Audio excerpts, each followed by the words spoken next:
His hands wouldn't stop shaking. Not from fear, from the disease killing him. The same genetic mutation destroying his nervous system, cell by cell, day by day. But it wasn't the tremor that made him freeze. It was the photograph staring back at him from the file. 3 children, hospital corridor, skeletal thin, eyes sunken from treatments that weren't working. Standing so close together, they looked like one person split into 3. 2 girls flanking a boy, all of them protecting each other because clearly no one else had. And all 3 had his eyes. That specific gray-green he saw every morning. The unusual downward tilt at the corners. Not similar. Identical. Terry Reed, Wanda Reed, Virginia Reed, 15 years old. Triplets. Dying of his disease, but faster, because genetic mutations get worse with each generation. His foundation had approved their emergency grant in 48 hours. Fastest turnaround all year. Critical need. Pediatric rare disease. Standard protocol. His last name was Reed too. And 15 years ago, the exact span of their lives, he'd sent money and silence to a woman who'd called at midnight, voice shaking, to tell him she was pregnant. He'd never asked what happened after. Now he knew. The doctor's office had smelled faintly of antiseptic and burnt coffee, the kind that sits too long in the pot. John remembered that detail later. Not because it mattered, but because when your brain is trying to process the word terminal, it latches onto the small things. The hum of the fluorescent lights overhead. The way the specialist's hands stayed perfectly still as he spoke. The absence of any sound outside the door, like the entire world had agreed to hold its breath. Progressive, genetic, rare. The words came wrapped in a voice that was too practiced at delivering bad news. No exact timeline, the doctor said. No promises. Just probabilities that didn't add up to hope. John nodded. He'd spent 30 years in boardrooms, learning how to nod when you don't have control. How to keep your face neutral when someone's taking something from you that you can't buy back. He asked no questions. Not because he understood, but because, for the first time since he was 26 years old and sleeping on a friend's couch, he genuinely didn't know what to ask. When the appointment ended, he sat in his car, in the underground parking garage for 43 minutes. His hands rested on the steering wheel, like they belonged to someone else. He'd built hospitals, funded research wings that bore his name in bronze letters, endowed entire departments, and now his own body was quietly, methodically shutting down. The irony tasted bitter. 3 weeks later, John stood in his corner office on the 42nd floor of the Reed Life Foundation building, staring at a stack of grant applications he hadn't touched in days. The view behind him was flawless. The kind of skyline that cost $8 million just to look at. Steel and glass. Power made. Visible. But John wasn't looking at the city. He was looking at paper. Reed Life existed because of his illness. He'd been diagnosed 9 years earlier, back when the disease was just a whisper in his blood work, a genetic marker nobody understood yet. He'd been wealthy enough to buy time, smart enough to turn fear into philanthropy, ruthless enough to make sure his foundation became synonymous with hope for people who couldn't afford their own. He told journalists it was about giving back. He told his board it was about legacy. But late at night, alone in his penthouse, with a glass of bourbon he wasn't supposed to drink anymore, John wondered if it was really about buying forgiveness from a future he knew was coming. Michael. He pressed the intercom without looking at it. His aide appeared 30 seconds later, tablet already in hand, posture perfect. Michael had worked for John for 11 years. He knew when to speak, and when silence was the better answer. Flag the pediatric cases, John said quietly. Rare genetic disorders. Immediate need. Michael hesitated. It was barely noticeable. Just a half-second pause before he tapped the screen, but John caught it. "There's one already flagged," Michael said carefully. "Came in yesterday. It's, unusual." John finally looked up. "Unusual how?" "Triplets." Michael's voice stayed neutral, professional. "All diagnosed. Same disease as yours." The room didn't spin. John's vision didn't blur. Those were things that happened in movies. What actually happened was colder. A sensation like stepping onto ice you thought was solid and feeling it start to crack beneath you. "What are their names?" Michael glanced at the tablet. "Terry Reed, Wanda Reed, Virginia Reed." The floor tilted. Not metaphorically, not dramatically. Just a small sickening shift in John's equilibrium that made him put one hand on the desk to steady himself. Reed. He felt something open in his chest. Not pain. Not yet. Something older than pain. Something that had been locked away for 15 years and had just heard its name called. "Where's the file?" His voice came out hoarse. Michael set the folder on the desk like he was handling evidence. Careful, almost reverent. John didn't open it right away. His fingers rested on the manila surface, and he became aware of his own heartbeat. Too fast, too loud, too insistent. He already knew. 15 years ago, Lindsay had called him at midnight. He remembered, because he'd let the phone ring twice before answering, annoyed at the interruption. He'd been in the middle of closing his first major international investor, a deal that would triple his capital and put him in rooms he'd only dreamed about. He was 26, hungry, one signature away from everything he wanted. Her voice had been shaking. "I'm pregnant, John." He remembered sitting down, remembered rubbing his forehead, doing math in his head that had nothing to do with diapers or baby names. He was calculating timelines, exit, strategies, how to contain this so it didn't derail what he'd built. "I can't do this right now," he'd said. The words came easily, too easily. Not now, not with everything on the line. She'd cried quietly. He remembered that too. Not the loud, accusatory kind of crying, just soft, defeated sounds that made him feel like he was drowning someone while they were too polite to fight back. "I'm not asking you to fix anything," she'd whispered. "I just need you to know." He'd sent money, a lot of it, wired from an account his lawyer set up specifically for things that needed to disappear quietly. Then he'd sent silence, never called back, never asked if she was okay, never wondered if the pregnancy resulted in one child or none. He told himself she would have reached out if she needed more. That silence was agreement, that she'd moved on.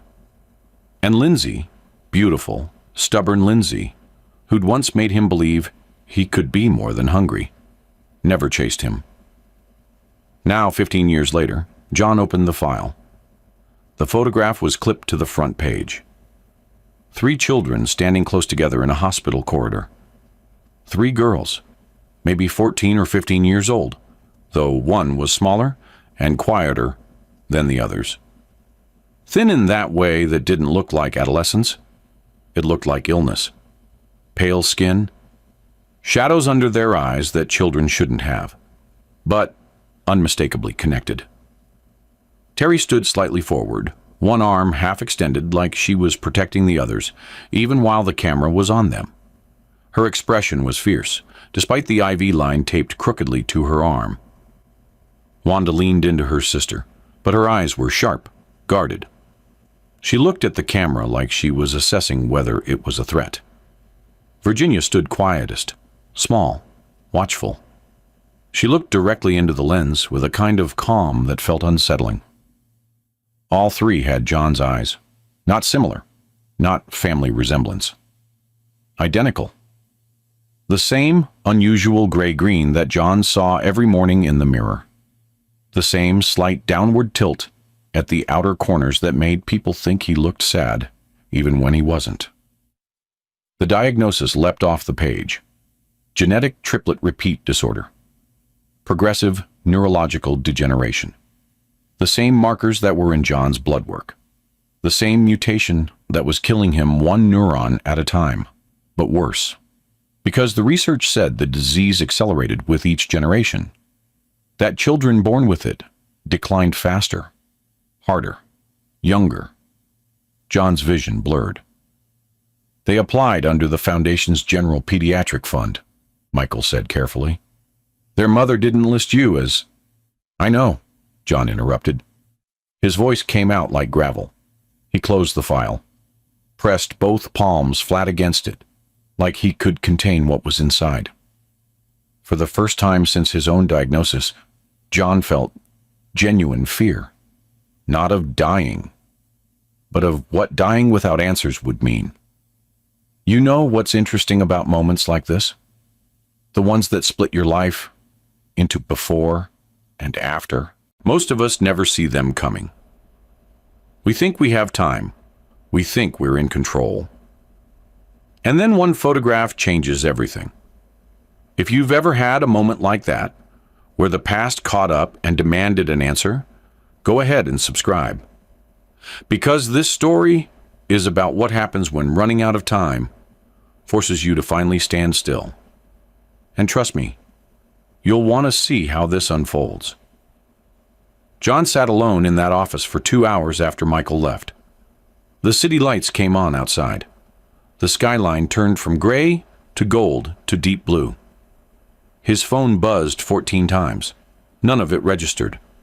All he could see were 3 faces, 3 names, 3 lives he'd created and abandoned and never thought about again, until they showed up dying of something he gave them. The disease wasn't just genetic. It was progressive. And the research was clear. It got worse with every generation, which meant those children, his children, were sicker than he'd ever been, declining faster, running out of time while he'd been spending 15 years pretending they didn't exist. But there was something Lindsay wasn't telling him yet. Something about the children's condition that even the doctors hadn't fully understood. Something that would make every choice John made from this moment forward feel impossibly heavy. And John's foundation, the one he'd built to save himself, the one that made billions through venture capital and research royalties, was about to become the only thing standing between his children and a very specific kind of ending. The triplets had applied to 47 foundations. His was the only one that answered. He didn't know that yet. But when he found out, it would break something in him that money couldn't fix. John picked up his phone. His hand shook slightly as he scrolled through old contacts he hadn't touched in over a decade. He found her name, Lindsay Martinez. He'd deleted her number years ago, but it was still in the file Michael had given him. Emergency contact. Mother's information. His thumb hovered over the call button. For 15 years, he'd convinced himself that silence was neutral, that not choosing was different from choosing wrong. But staring at that photograph, at Terry's protective stance, at Wanda's guarded eyes, at Virginia's unnerving calm, John understood something he'd spent his entire adult life avoiding. Silence wasn't neutral. Silence was just cowardice, with better branding. He pressed call. The phone rang once, twice, 3 times. On the 4th ring, a woman's voice answered, older than he remembered, tired in a way that 15 years of single motherhood probably earned. Hello? John's throat closed. He'd prepared 17 different opening lines. None of them made it past his teeth. Lindsay, he finally managed. It's John. The silence on the other end lasted exactly 4 seconds, but it felt like falling. I wondered, she said quietly, when you'd figure it out.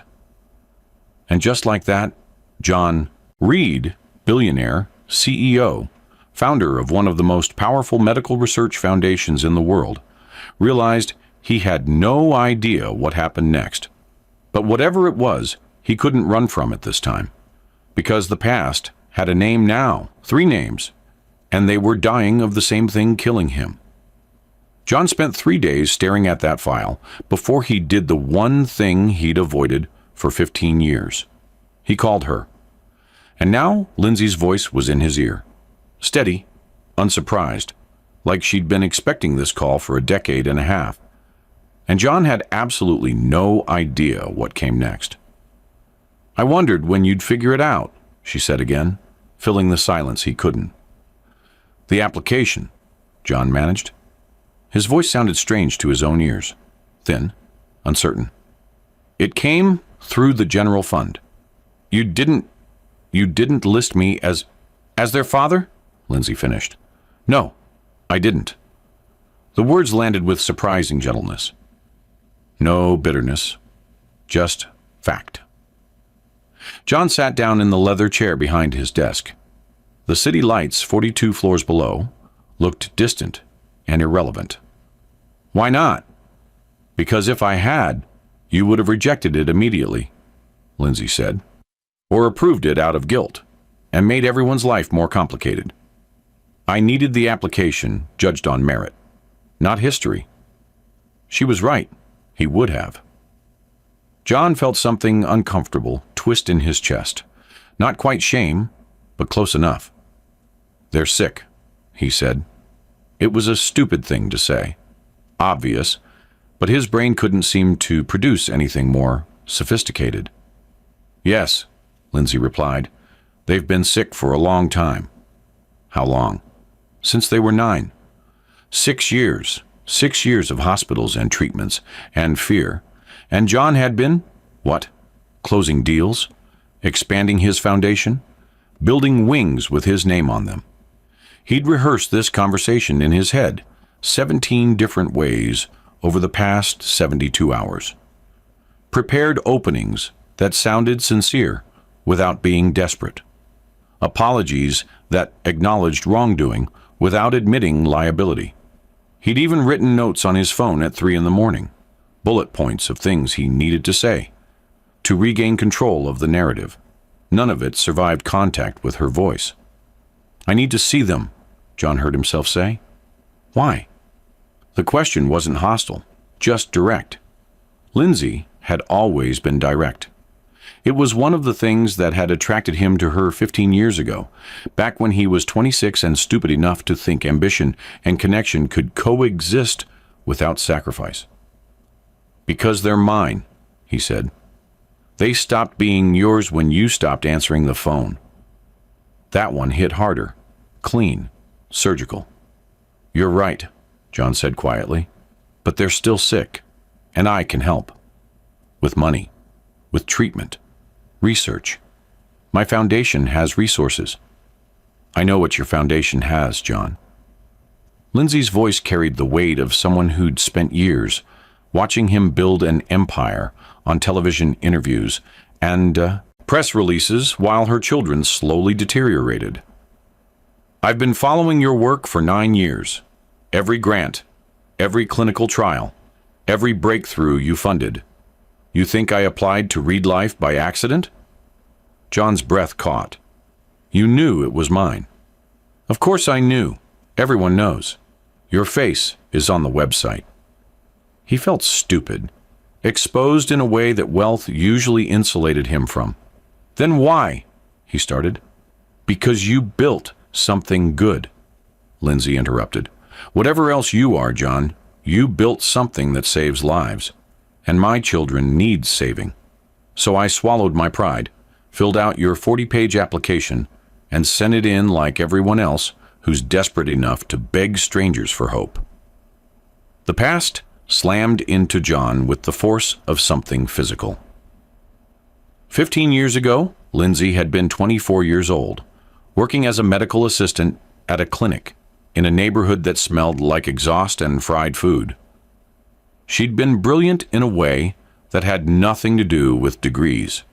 Street smart, pragmatic, kind without being soft. She'd talked about going back to school someday, becoming a nurse, maybe more.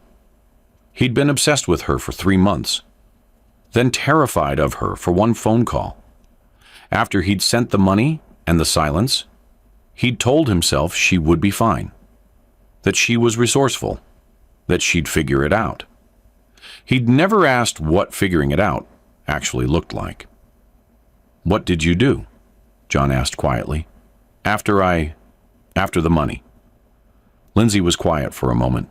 When she spoke again, her voice had changed. Softer, more tired. "I worked," she said simply. "Double shifts, triple when I could get them. I moved in with my aunt in a 1-bedroom apartment in Riverside. Slept on her couch. Saved everything. When I found out there were 3," she paused, "I cried for 2 days. Then I went back to work." John closed his eyes. Behind his eyelids, he could see her, 24, pregnant with triplets, alone in a city that didn't care, working herself to exhaustion while he celebrated his first major acquisition at a restaurant that charged $40 for an appetizer. "You could have sued me," he said, "for child support. You would have won." "I know. So why didn't you?" "Because I didn't want your money if it came with your control." The words were simple, devastating.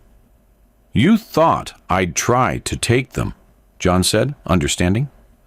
"I thought you'd try to manage them," Lindsay corrected. "Turn them into a legal problem with a financial solution, custody agreements and NDAs and lawyers who bill by the minute. I wanted my children to be children, John, not liabilities you needed to contain." She was right. He would have.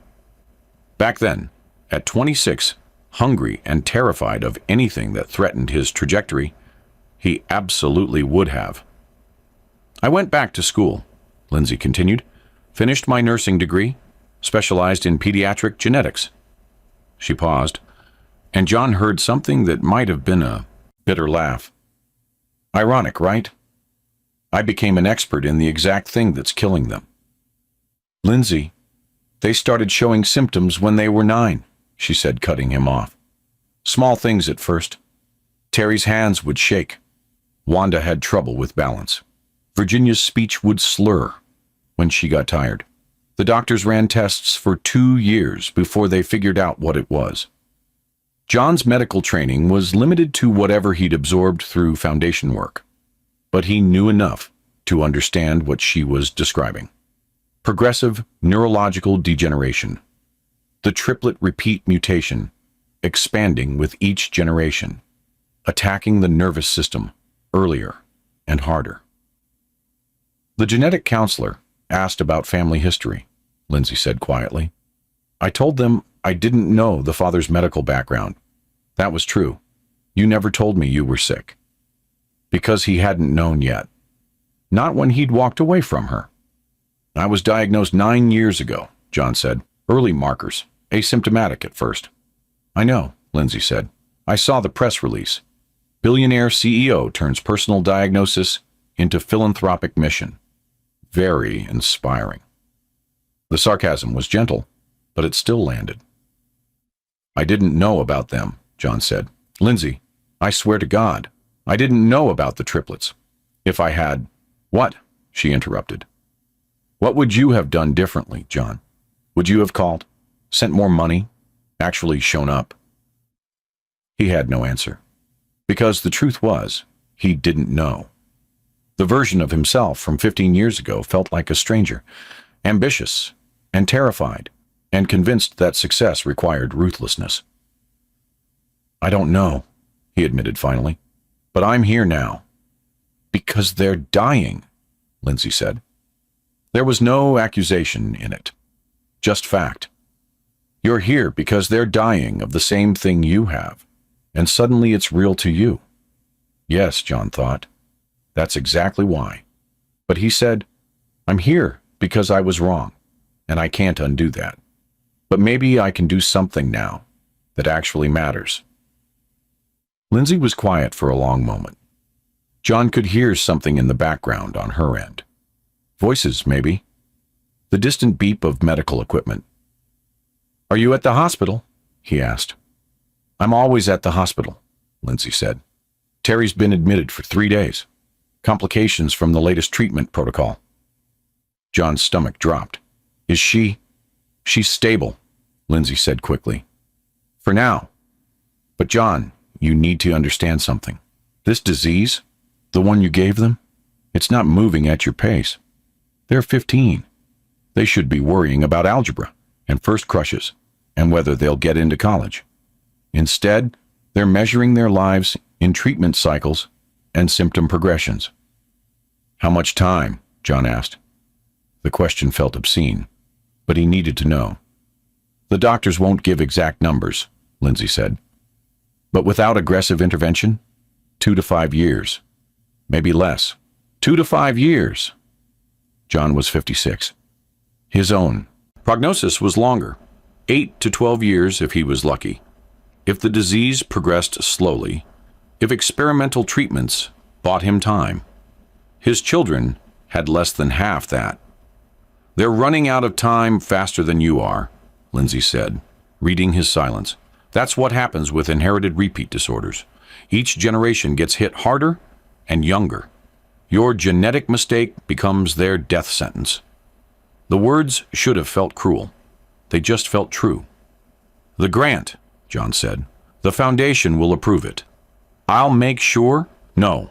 The word was firm, final. What? You don't get to make sure of anything, Lindsay said. If the Reed Life Foundation approves our application, it'll be because we qualified. Not because you pulled strings. Not because you feel guilty.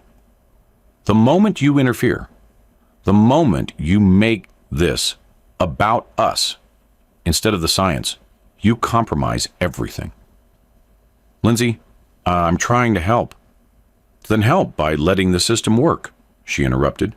Let the grant committee review the application blind. Let them approve it on merit.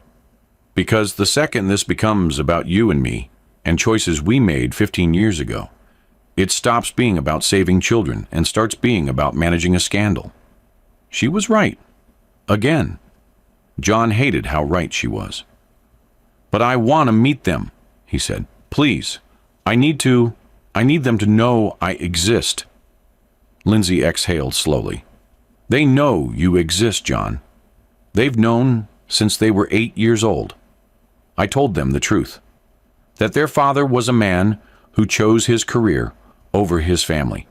That he wasn't a villain, just someone who wasn't ready to be what they needed. What did they say? Terry asked if you were rich. Wanda asked if you were sorry. Virginia asked if you ever thought about them. What did you tell Virginia? I told her I didn't know, Lindsay said quietly. Because I didn't. Do you think about them? The question sat between them like something alive. Not enough, John admitted. Not until 3 days ago. And I know that makes me human, Lindsay finished. It makes you human, flawed and selfish, and capable of spectacular cowardice, just like the rest of us. It wasn't forgiveness, but it wasn't condemnation either. You want to meet them? Lindsay asked. Fine, but you meet them on their terms, not in some restaurant with photographers outside. Not at your foundation with your name on the walls. You come to the hospital. You sit in their room. You answer their questions. And if they decide you're not worth their time, you walk away and you don't make it harder. I can do that, John said. Can you? Lindsay's voice carried weight. Can you sit in a room with 3 children, you abandoned, and let them see you for exactly what you are? Can you be honest about why you're showing up now? Can you handle it if they hate you? John thought about Terry's protective stance in the photograph, Wanda's guarded eyes, Virginia's unsettling calm. I don't know, he said, honestly, but I'm willing to try. Trying isn't the same as succeeding. I know, but it's where I'm starting. Lindsay was quiet again.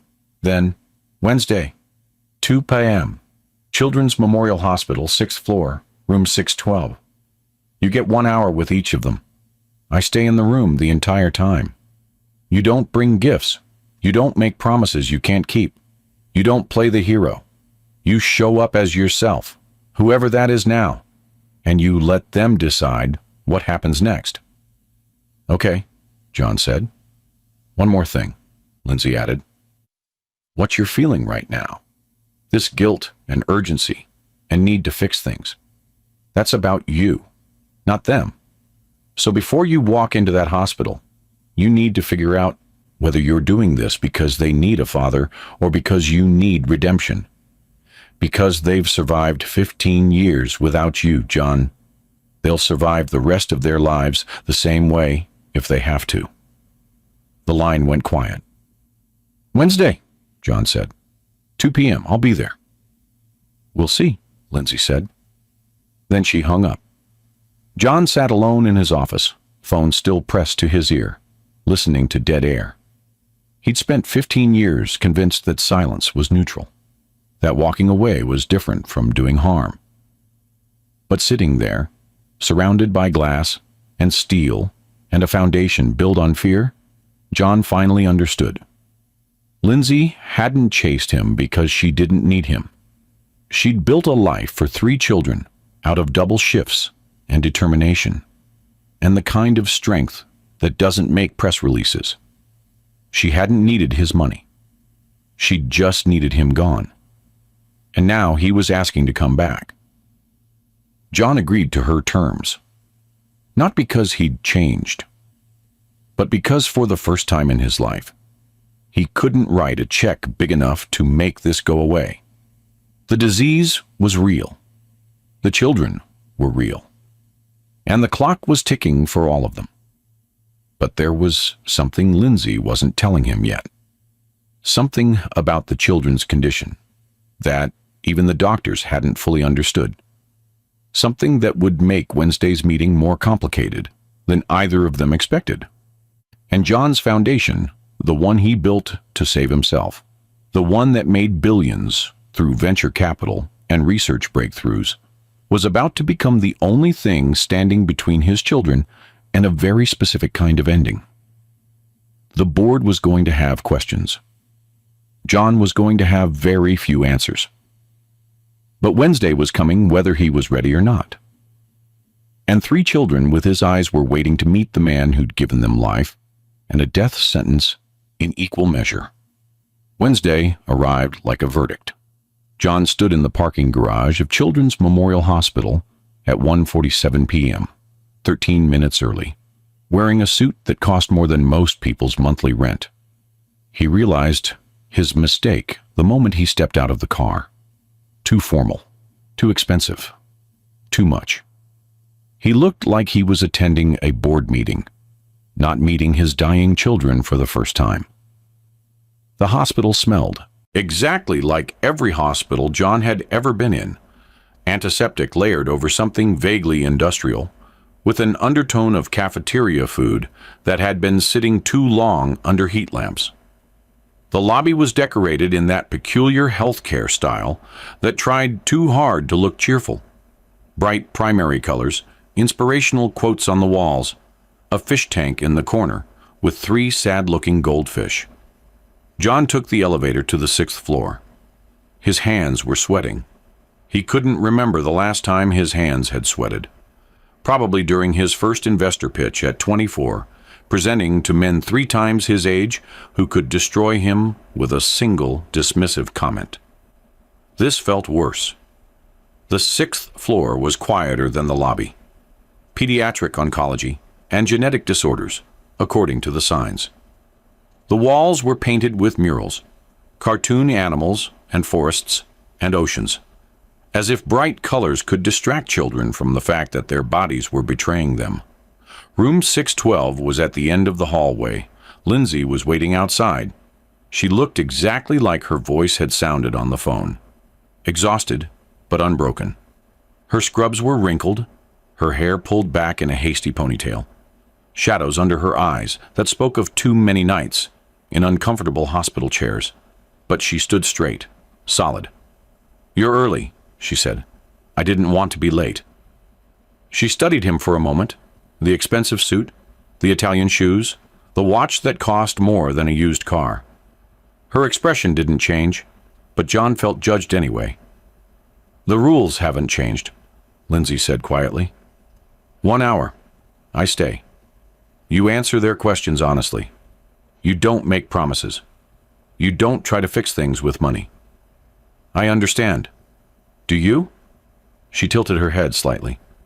Because Terry's been awake since 6 this morning, asking me questions I don't have answers for. Wanda threatened to refuse to meet you entirely, and Virginia hasn't said a word since yesterday. John's stomach tightened. What kind of questions? The kind you should have been here to answer 15 years ago. Lindsay's voice wasn't cruel, just factual. But we're here now, so let's see if you can do better than your past self. She opened the door to 612. The room was small, standard hospital configuration. 1 bed, 1 window, 1 chair for visitors, medical equipment crowding the corners. The late afternoon light came through the blinds in stripes, cutting the room into sections of gold and shadow. Terry was sitting up in bed, an IV line taped somewhat crookedly to her left arm. She was thin in that way that had nothing to do with adolescent growth spurts, the kind of thin that came from a body that was consuming itself, fighting a war it couldn't win. But her eyes were sharp, alert, assessing. She looked at John the way a scientist looks at a specimen under a microscope. "So," Terry said. Her voice was stronger than John expected. "You're the rich guy. Not you're my father, not you're John. Just you're the rich guy." Lindsay moved to the corner of the room, arms crossed, watching. John stood awkwardly near the door, suddenly aware of how much space his presence took up.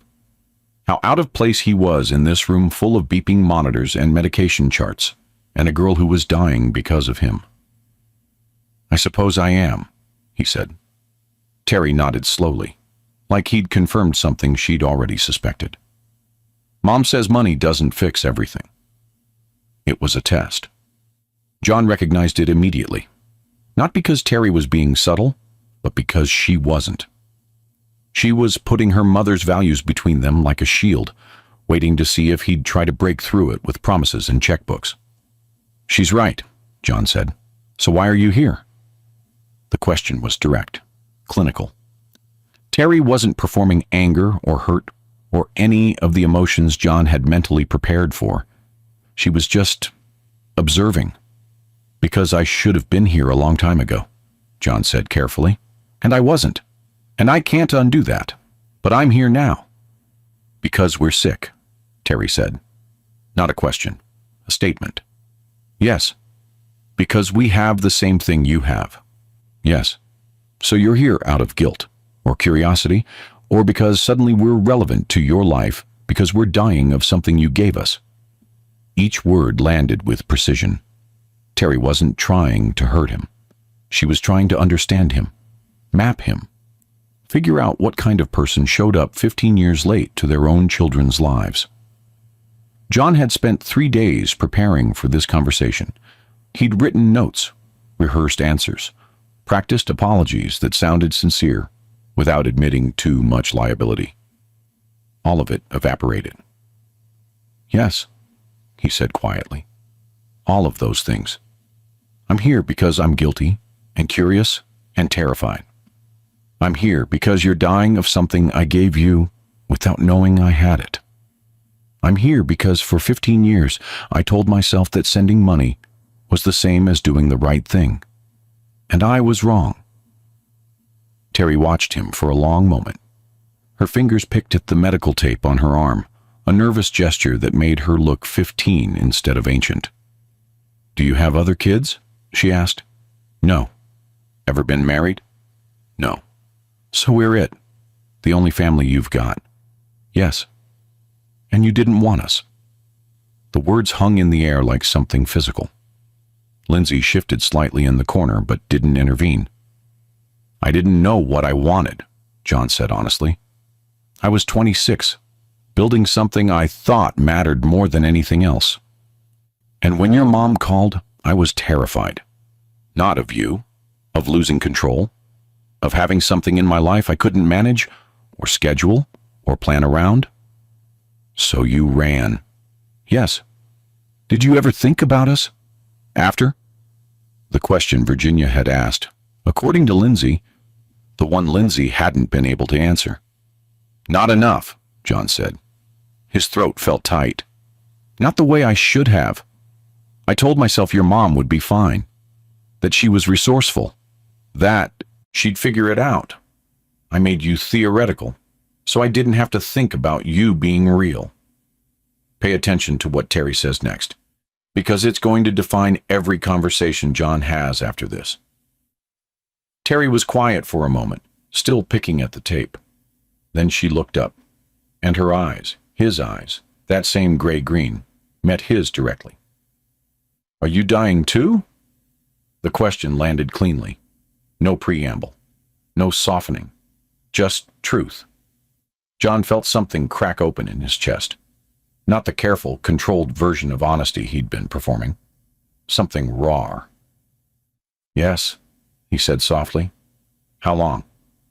8 to 12 years. Maybe, if I'm lucky. We get 2 to 5, Terry said. Maybe less. Genetic anticipation. The disease gets worse each generation. You passed us a time bomb set to go off earlier, and faster than yours. She wasn't accusing him. She was just stating facts. But the facts were devastating. I know, John said. Does it hurt? For you? Sometimes. It will. More. Later. Same, Terry said. She looked down at her hands. They were shaking slightly, tremors she couldn't control. My hands do this now. It's getting worse. Wanda has seizures sometimes. Virginia's speech gets mixed up when she's tired, like her brain and her mouth aren't talking to each other anymore. John wanted to say something comforting, something that acknowledged her pain without minimizing it, but every phrase that came to mind sounded hollow. I'm sorry, he said finally. That's completely inadequate. But I'm sorry. Terry looked up at him again, and something in her expression shifted. Not softening exactly, but changing. She reached out her hand, the one without the IV line, across the space between the bed and where John was standing. John stared at it for half a second, then moved forward and took it. Her hand was small, cold. The tremors vibrated against his palm like the flutter of a bird's heartbeat. Then you get it, Terry said quietly. John's vision blurred. He blinked hard, trying to keep his composure. But something fundamental was shifting inside him. For 56 years, he'd built walls between himself and vulnerability. Between himself and anything that couldn't be controlled, or bought, or managed. Terry was looking at him with something that might have been relief. Not forgiveness, she didn't owe him that. Not even acceptance. Just recognition. Yeah, John managed. I get it. Good, Terry said. She squeezed his hand once, then let go.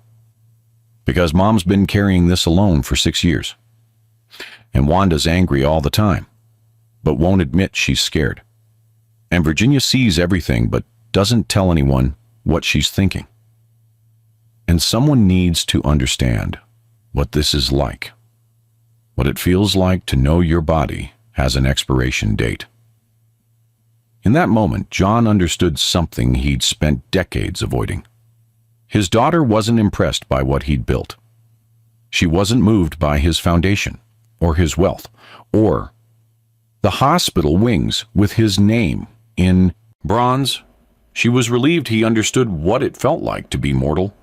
There's something about being truly seen that changes people. Not judged, not impressed, just seen. Terry didn't need John to be a hero or a savior. She needed him to be honest about being afraid. And sometimes that's the hardest thing we ever do. Admitting we don't have all the answers. If this story is hitting differently than you expected, hit that like button. Because we're just getting to the part where everything John thought he knew gets turned upside down. Can I ask you something? John said. Sure. What's the worst part of being sick? Terry considered the question seriously. The worst part isn't the symptoms, or even knowing I might not make it to 20. It's watching my mom pretend she's not terrified. It's seeing Wanda try to be tough when she's falling apart. It's Virginia going silent because she doesn't want to burden anyone with what she's feeling. She paused. The worst part is being sick alone, even when you're surrounded by people who love you. You're not alone, John said. Not anymore. I know I have no right to say that. I know showing up now doesn't erase 15 years, but you're not alone. Terry studied him for a long moment. Then she nodded. Okay. Okay.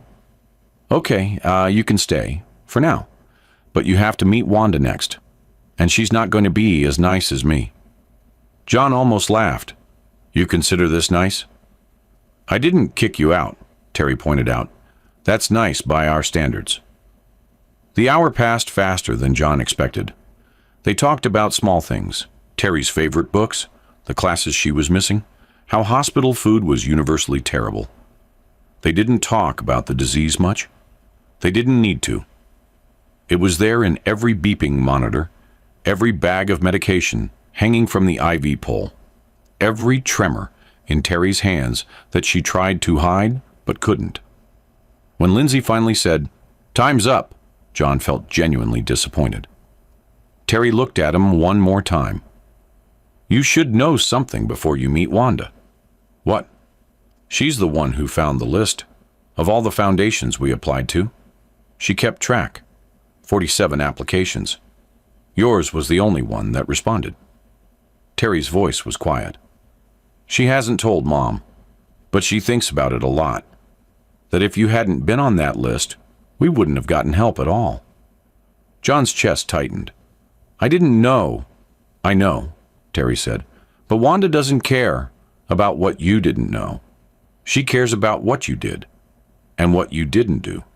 So when you talk to her, don't lie. Don't make excuses. Just tell the truth.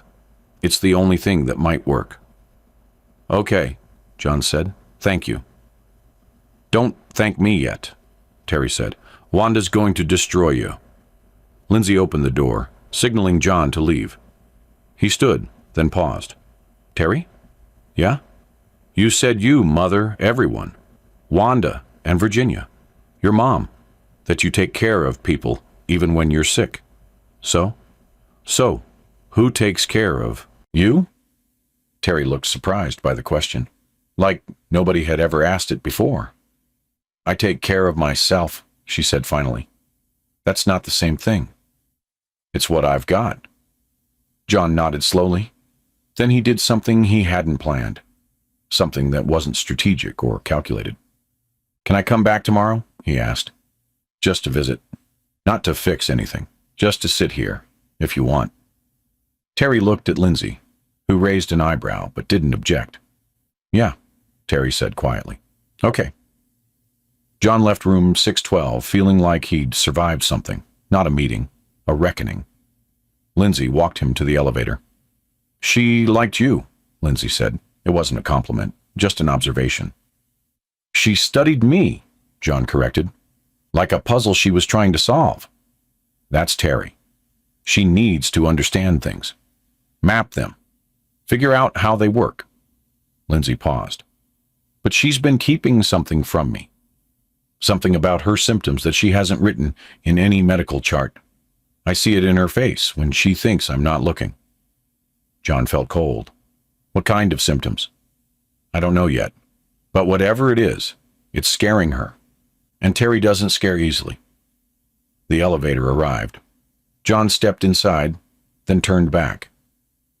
What do I need to know about Wanda? He asked. Lindsay's expression hardened slightly. That she's spent 15 years being angry at a man she's never met. And now that man is standing in front of her, asking to be part of her life while she's dying. So whatever you said to Terry that worked, it won't work on Wanda. She doesn't want your understanding. She wants your truth. And she'll know if you're lying. When? John asked. Tomorrow, Same time. Room 618. Bring your honesty, John. It's the only currency Wanda respects. The elevator doors closed. John leaned against the wall, suddenly exhausted. He'd spent 1 hour with one daughter, and he felt like he'd run a marathon. 2 more to go. And what he said next, how he handled Wanda's anger and Virginia's silence, would determine whether he had any place in their lives at all, or whether he'd spend the rest of his limited time knowing he'd failed them twice. Thursday felt different than Wednesday. John arrived at Children's Memorial at 1:52 p.m. wearing jeans and a plain button-down shirt, no suit, no tie, no watch that cost more than a sedan. He'd learned that much at least. Lindsay was waiting outside room 618. She's been pacing since noon, Lindsay said quietly. She knows you're coming. She's preparing. Preparing for what? To dismantle you. Lindsay's expression was unreadable.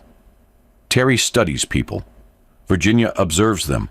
Wanda interrogates them. She's spent 15 years building a version of you in her head, and now she gets to see if reality matches. It won't, and that's going to make her angrier. Should I? John started.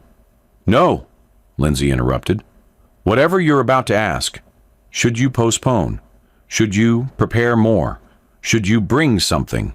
The answer is no. You go in, you sit down, you answer her questions, and you don't try to manage her emotions. John nodded. Lindsay opened the door. Room 618 was configured differently than Terry's.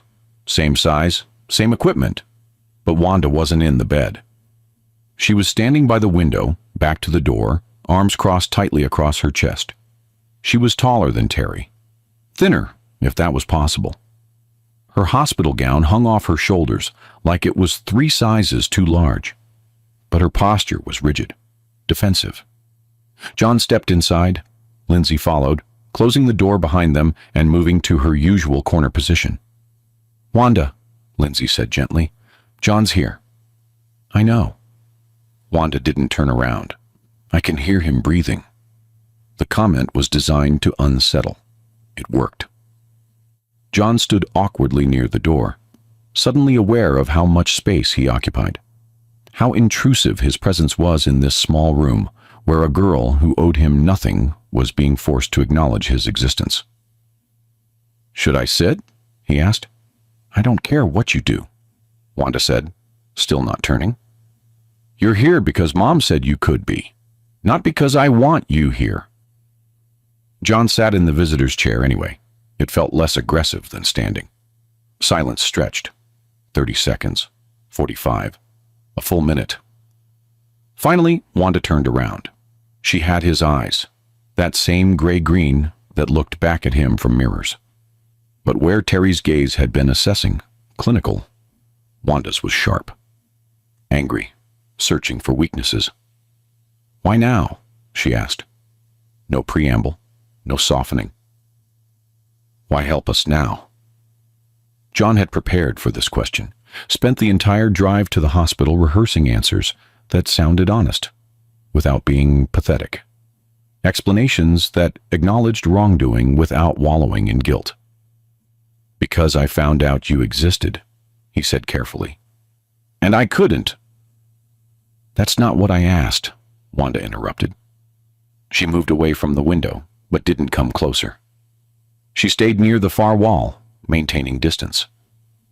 I asked why now. You found out we existed 3 weeks ago, according to Terry. The grant application, your foundation. But you didn't help us then. You spent 3 days staring at a file before you even called Mom. So why? What changed? John felt his prepared answer disintegrate. I needed time to what? Process, grieve, feel guilty? Wanda's voice was cold, clinical. You keep saying, I want to. I want to help. I want to meet you. I want to be involved. That's not the same as I should have. It's not the same as taking responsibility. It's just you performing regret. The words hit like physical blows. You're right, John said. I know I'm right, Wanda shot back.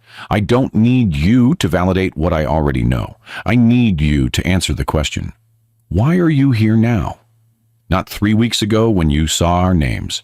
Not 15 years ago when Mom called. Now, today, in this room. John opened his mouth, closed it. Every polished explanation he'd rehearsed sounded hollow. Because I'm dying, he said finally, stripped bare.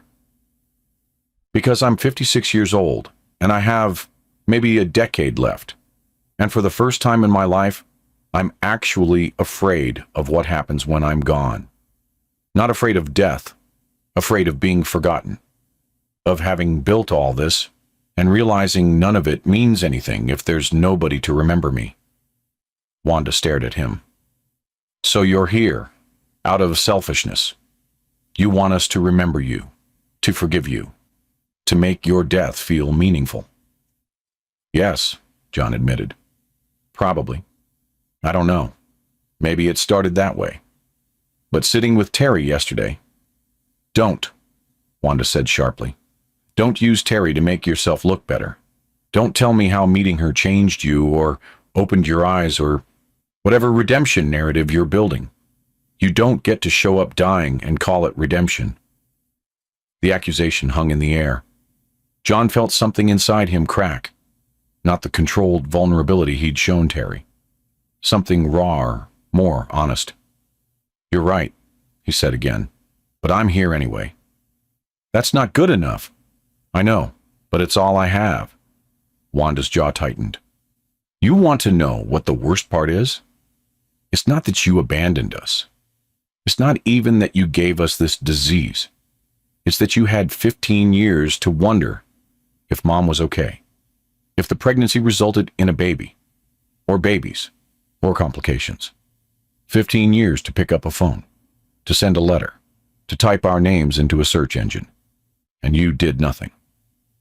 I did nothing, John agreed quietly. Why? The question came out raw. Why was it so easy to forget us? John looked at her, really looked. At 15 years old, sick and angry, and dying faster than he was, demanding answers to questions he'd spent decades avoiding. Because if I thought about you, I'd have to admit I was a coward, he said. And I'd built my entire identity on being brave, on taking risks, on building something from nothing. But the truth is, I only took risks when I knew I could control the outcome. And you, all three of you, were the one thing I couldn't control. So I pretended you didn't exist. Wanda's expression flickered, not softening, but shifting. Terry thinks you get it, she said. That because you're sick too, you understand what we're going through. I don't, John said. Not really. I'm dying at 56 after living a full life. You're 15. It's not the same. At least you're honest about that. It's the least I can do. Wanda moved slightly closer. Not much, but enough that she wasn't pressed against the wall anymore. You keep saying, I want to, she said, circling back. I want to help. I want to be here. I want to know you. But wanting isn't the same as doing. Wanting is just performing intention without follow-through. So, tell me something. Not what you want. What you're actually going to do. John had no scripted answer for this. No prepared response that would satisfy her. I don't know, he admitted. I can fund your treatment through the foundation, but you and your mom already made it clear that has to happen through proper channels, not favoritism. I can visit, but I don't know if you want me here. I can try to get to know you, but I can't undo 15 years of absence. So honestly, Wanda, I don't know what I'm going to do. I just know I'm not walking away again. Why should I believe you? You shouldn't. I haven't earned that.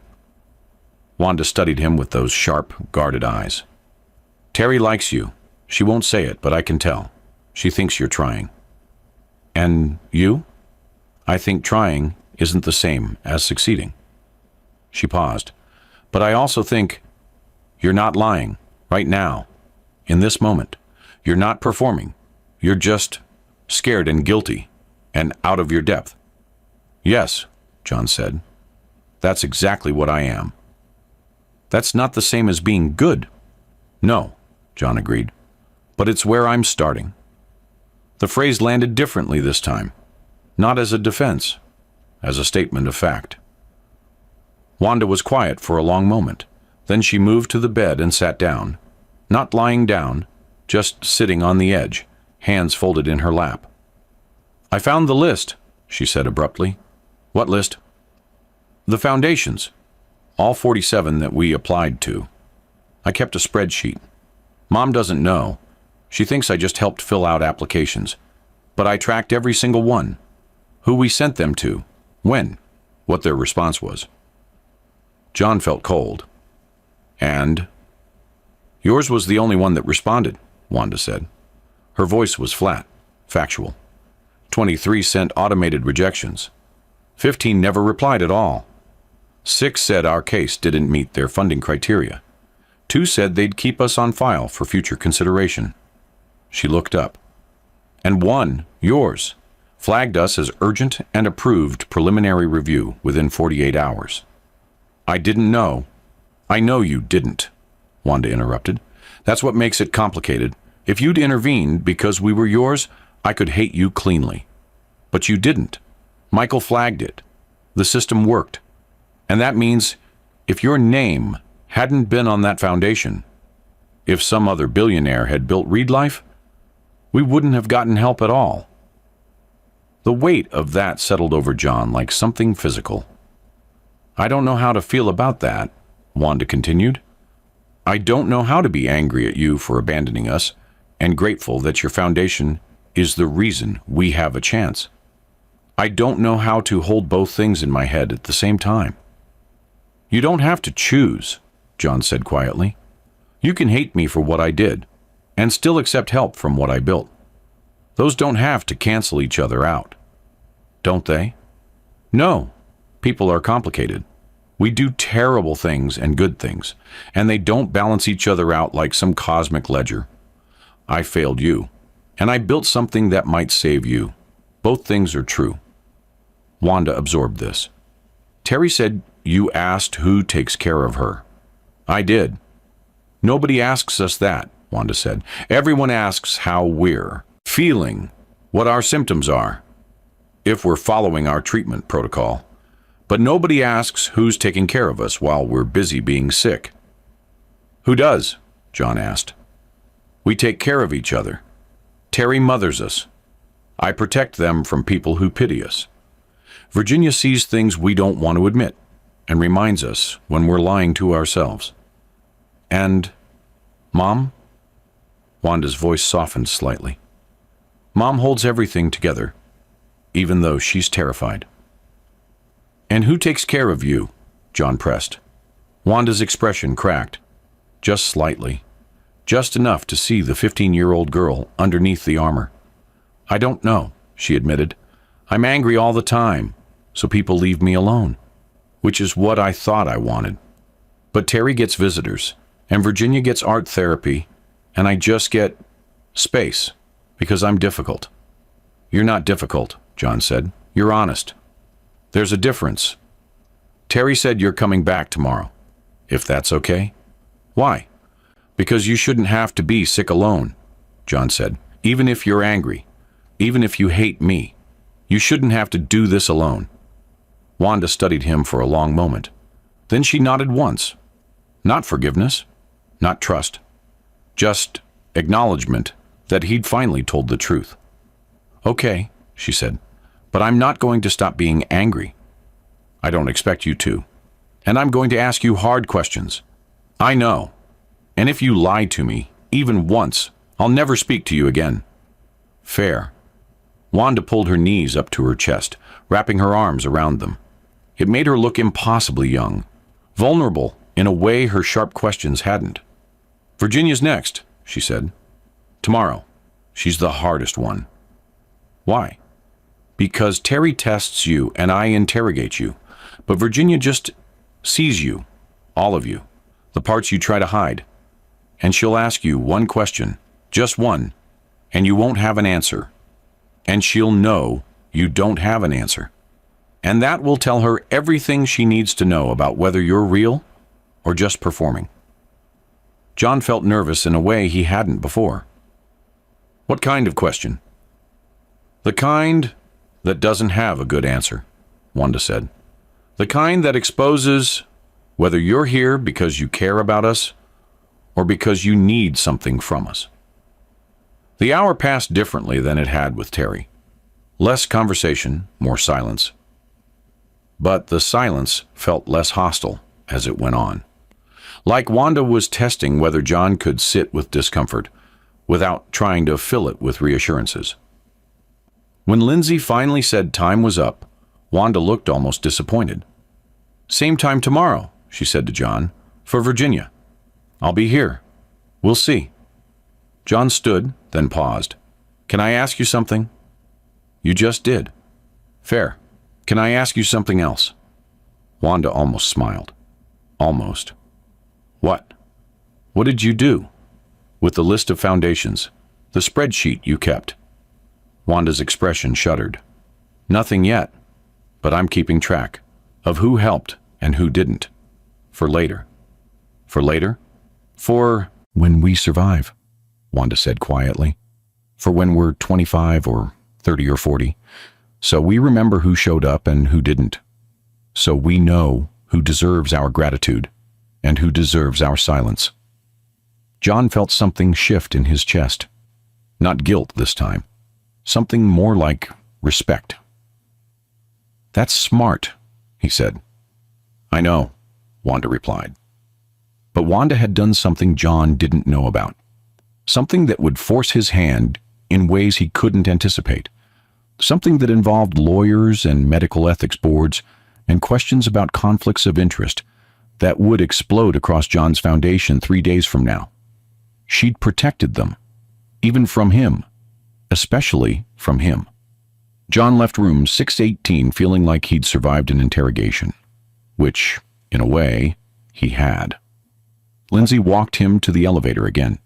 She didn't destroy you, Lindsay observed. She tried. She went easy on you, Lindsay corrected. If she really wanted to destroy you, you'd know. Tomorrow, John said. Virginia. What do I need to know? Lindsay's expression grew serious.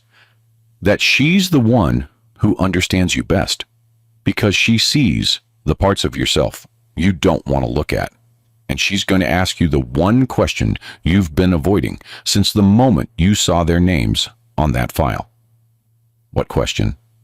You'll know it when you hear it, Lindsay said. And you won't have an answer. Not a good one. And that will tell her and you whether this is real or just another performance. The elevator doors opened.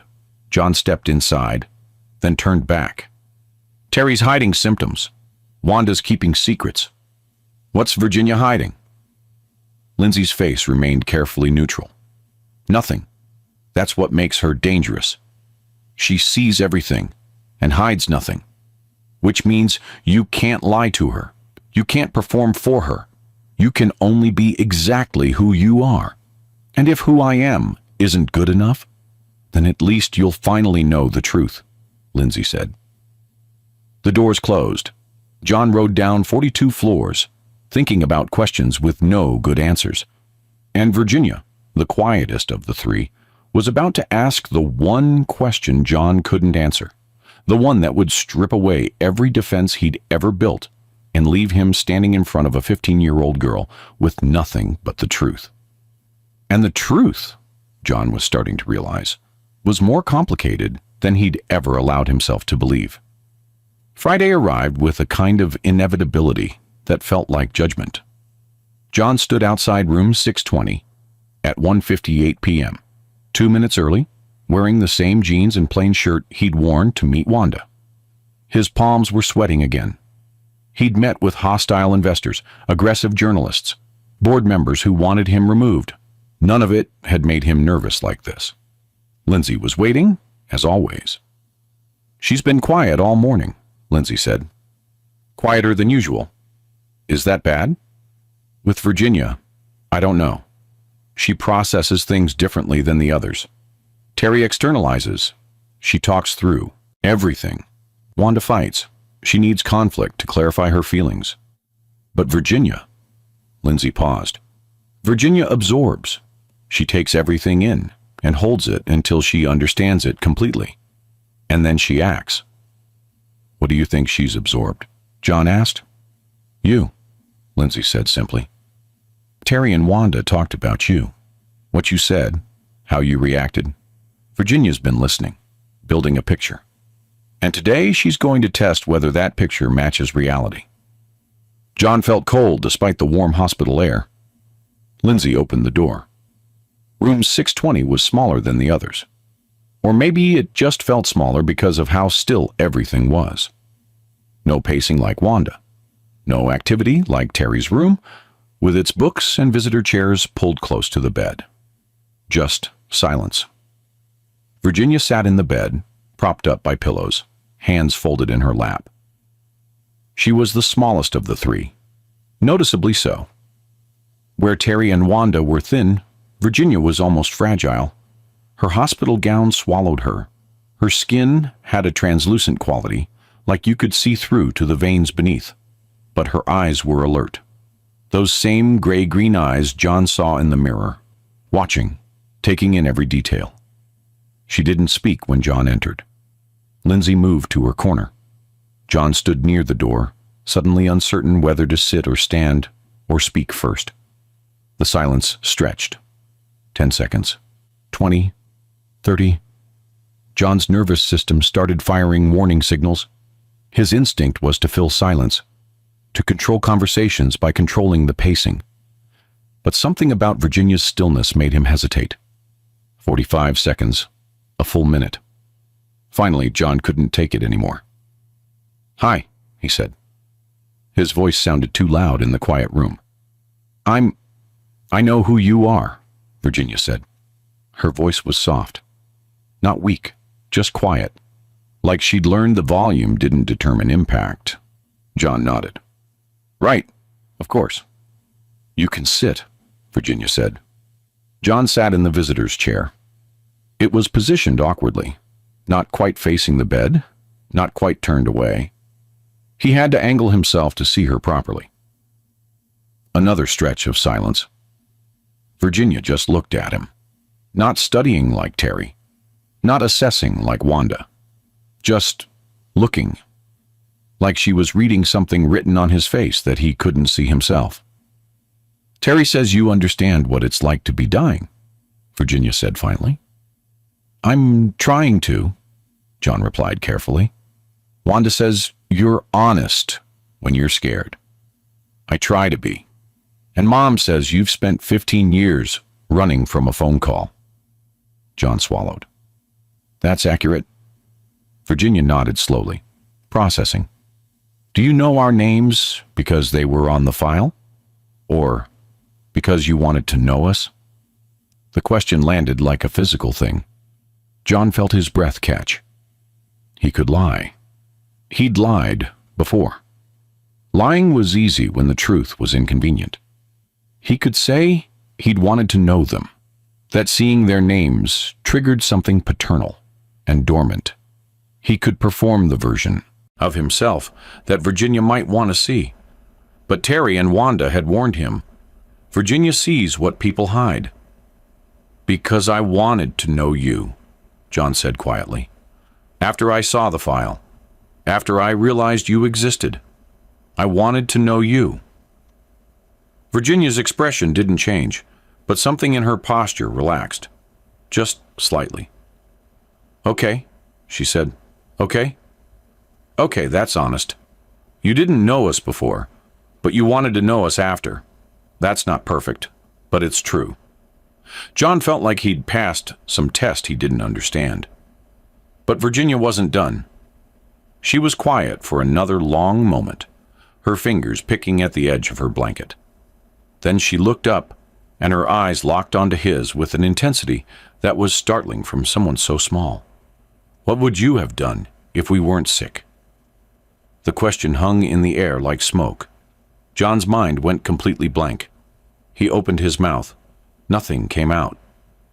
I mean, Virginia continued in that same soft, devastating voice, if Mom had called you 15 years ago and said I'm pregnant, and you sent money and disappeared, and then we were born, and we grew up, and we were healthy, normal kids, good grades maybe, soccer teams or piano lessons or whatever, no disease, no dying, no grant applications, no desperation, would you have ever come looking for us? Would you have ever wondered what our names were? Would you be sitting in this room right now? The impossible question. John felt every defense mechanism he'd ever built activate at once.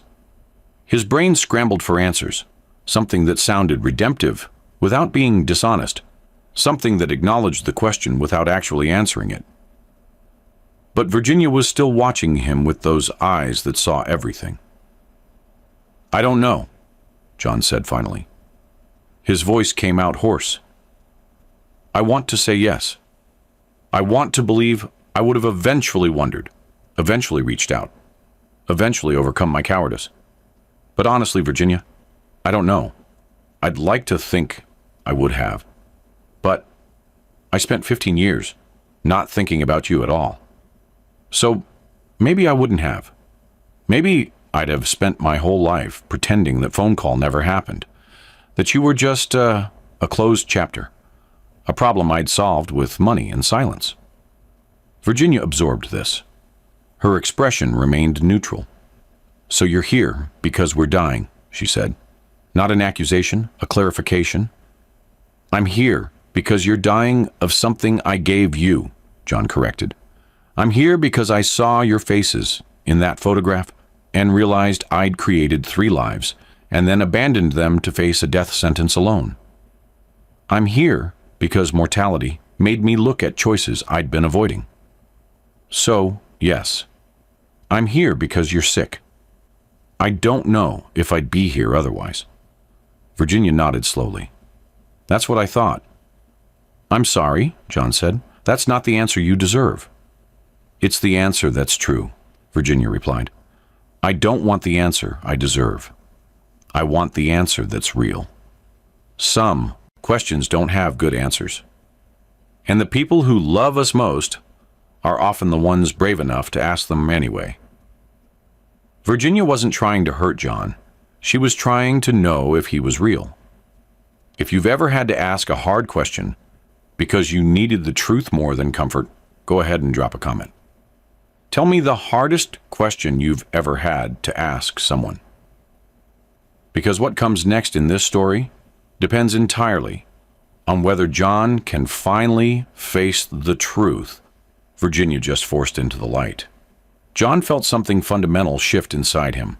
Not redemption, not even forgiveness, just recognition. Virginia had stripped away every performance, every polished explanation, and forced him to stand in front of her as exactly what he was, a man who'd shown up late and for the wrong reasons, but shown up anyway. Does that make you hate me? John asked quietly. No, Virginia said. It makes me sad. For you. Because you spent 15 years choosing buildings and investors and foundations over people who might have loved you. And now you're trying to buy back time you can't afford. And it won't work. Because even if we survive this disease, even if your foundation's research saves us, you'll never get those 15 years back. You'll never know what we were like as babies, or toddlers, or 8-year-olds learning to ride bikes. You gave that up, and you can't buy it back. The words should have felt cruel. They just felt true. I know, John said. Do you? Virginia tilted her head slightly. Because you keep saying you want to be here. You want to help. You want to know us. But wanting isn't the same as accepting consequences. You want the relationship without the grief of having missed 15 years. You want our forgiveness without having to carry what you did. You want redemption without transformation. John felt exposed in a way he'd never experienced. What's the difference between redemption and transformation? Redemption is about you, Virginia said simply. It's about you feeling better. Feeling forgiven? Feeling like you've paid your debt? Transformation is about becoming different. Not for us, not for your guilt, but because you finally understand that the way you've been living doesn't work. Have I been transformed? John asked. Or am I just performing redemption? Virginia considered this seriously. I don't know yet. Ask me in 6 months. If you're still here when it's hard, when we're mean to you because we're in pain, when our disease progresses, and there's nothing your money can fix. When you have to sit with the reality that you might watch us die of something you gave us. If you're still here, then maybe you've been transformed. If you disappear when it stops feeling redemptive, then you were just performing. John had no response to that. No defense. No clever reply. Virginia's expression softened slightly. Terry likes you. She thinks you're trying. And Wanda. Wanda thinks trying isn't enough. But she also thinks you're honest when you're scared. That counts for something. And you? John asked. What do you think? Virginia was quiet for a long moment. I think you're a man who built a life on control and achievement, and now you're facing the two things you can't control. A disease that's killing you, and children who don't owe you anything. I think it's breaking you, and I think that might be good. Good? Because broken things can be rebuilt differently, Virginia said. Unbroken things just keep being what they've always been. The wisdom in her voice was startling. 15 years old and dying, and she understood more about transformation than John had learned in 56 years of living. Can I ask you something? John said. You just did. John almost smiled. Can I ask you something else? Okay. What do you see when you look at me? Right now, in this moment? Virginia studied him with those unsettling eyes. I see someone who's terrified, not of dying, of wasting the time they have left. I see someone who built monuments to themselves, buildings, foundations, awards, because they thought that's what legacy meant. And now you're realizing legacy might actually be about people, about connection, about being remembered not for what you built, but for how you loved. And you're starting to understand you might have gotten it completely wrong. John's vision blurred. He blinked hard. Yeah, he said quietly. That's exactly what I see too. Virginia nodded. Then maybe you're not performing. Maybe you're just finally being honest. The rest of the hour passed differently than with Terry or Wanda. Virginia didn't interrogate or test. She just talked. About art, about books she'd read, about what it felt like to see the world in a way other people didn't. About how being sick had taught her to notice small things because she might not have time for big ones. And John listened, really listened, not planning his next response or managing the conversation, just absorbing who she was. When Lindsay finally said time was up, Virginia reached out her hand, small and pale and trembling slightly. John took it. You can come back, Virginia said, if you want. Not because I need you to, but because I think you need to. To help you? John asked. To learn from us, Virginia corrected, before it's too late. John left room 620 feeling like he'd been dismantled and reassembled slightly differently. Lindsay walked him to the elevator in silence. When they reached it, she finally spoke. She destroyed you. She saw me, John corrected. There's a difference. Is there? Being destroyed is violent. Being seen is just true. Lindsay almost smiled. You're learning. The elevator doors opened. John stepped inside, then turned back. What happens now? He asked. Now you decide if you're staying because it feels redemptive, or because you've actually changed, Lindsay said. How do I know the difference? You'll know when it gets hard, Lindsay replied. When the board pushes back, when the media gets involved, when people question your motives, when staying costs you something beyond guilt. That's when you'll know if you're real or just performing. The board, John said. You mentioned the board. Lindsay's expression shifted. What John didn't know was that his foundation board had already gotten wind of the situation, and they had questions of their own. What do you mean?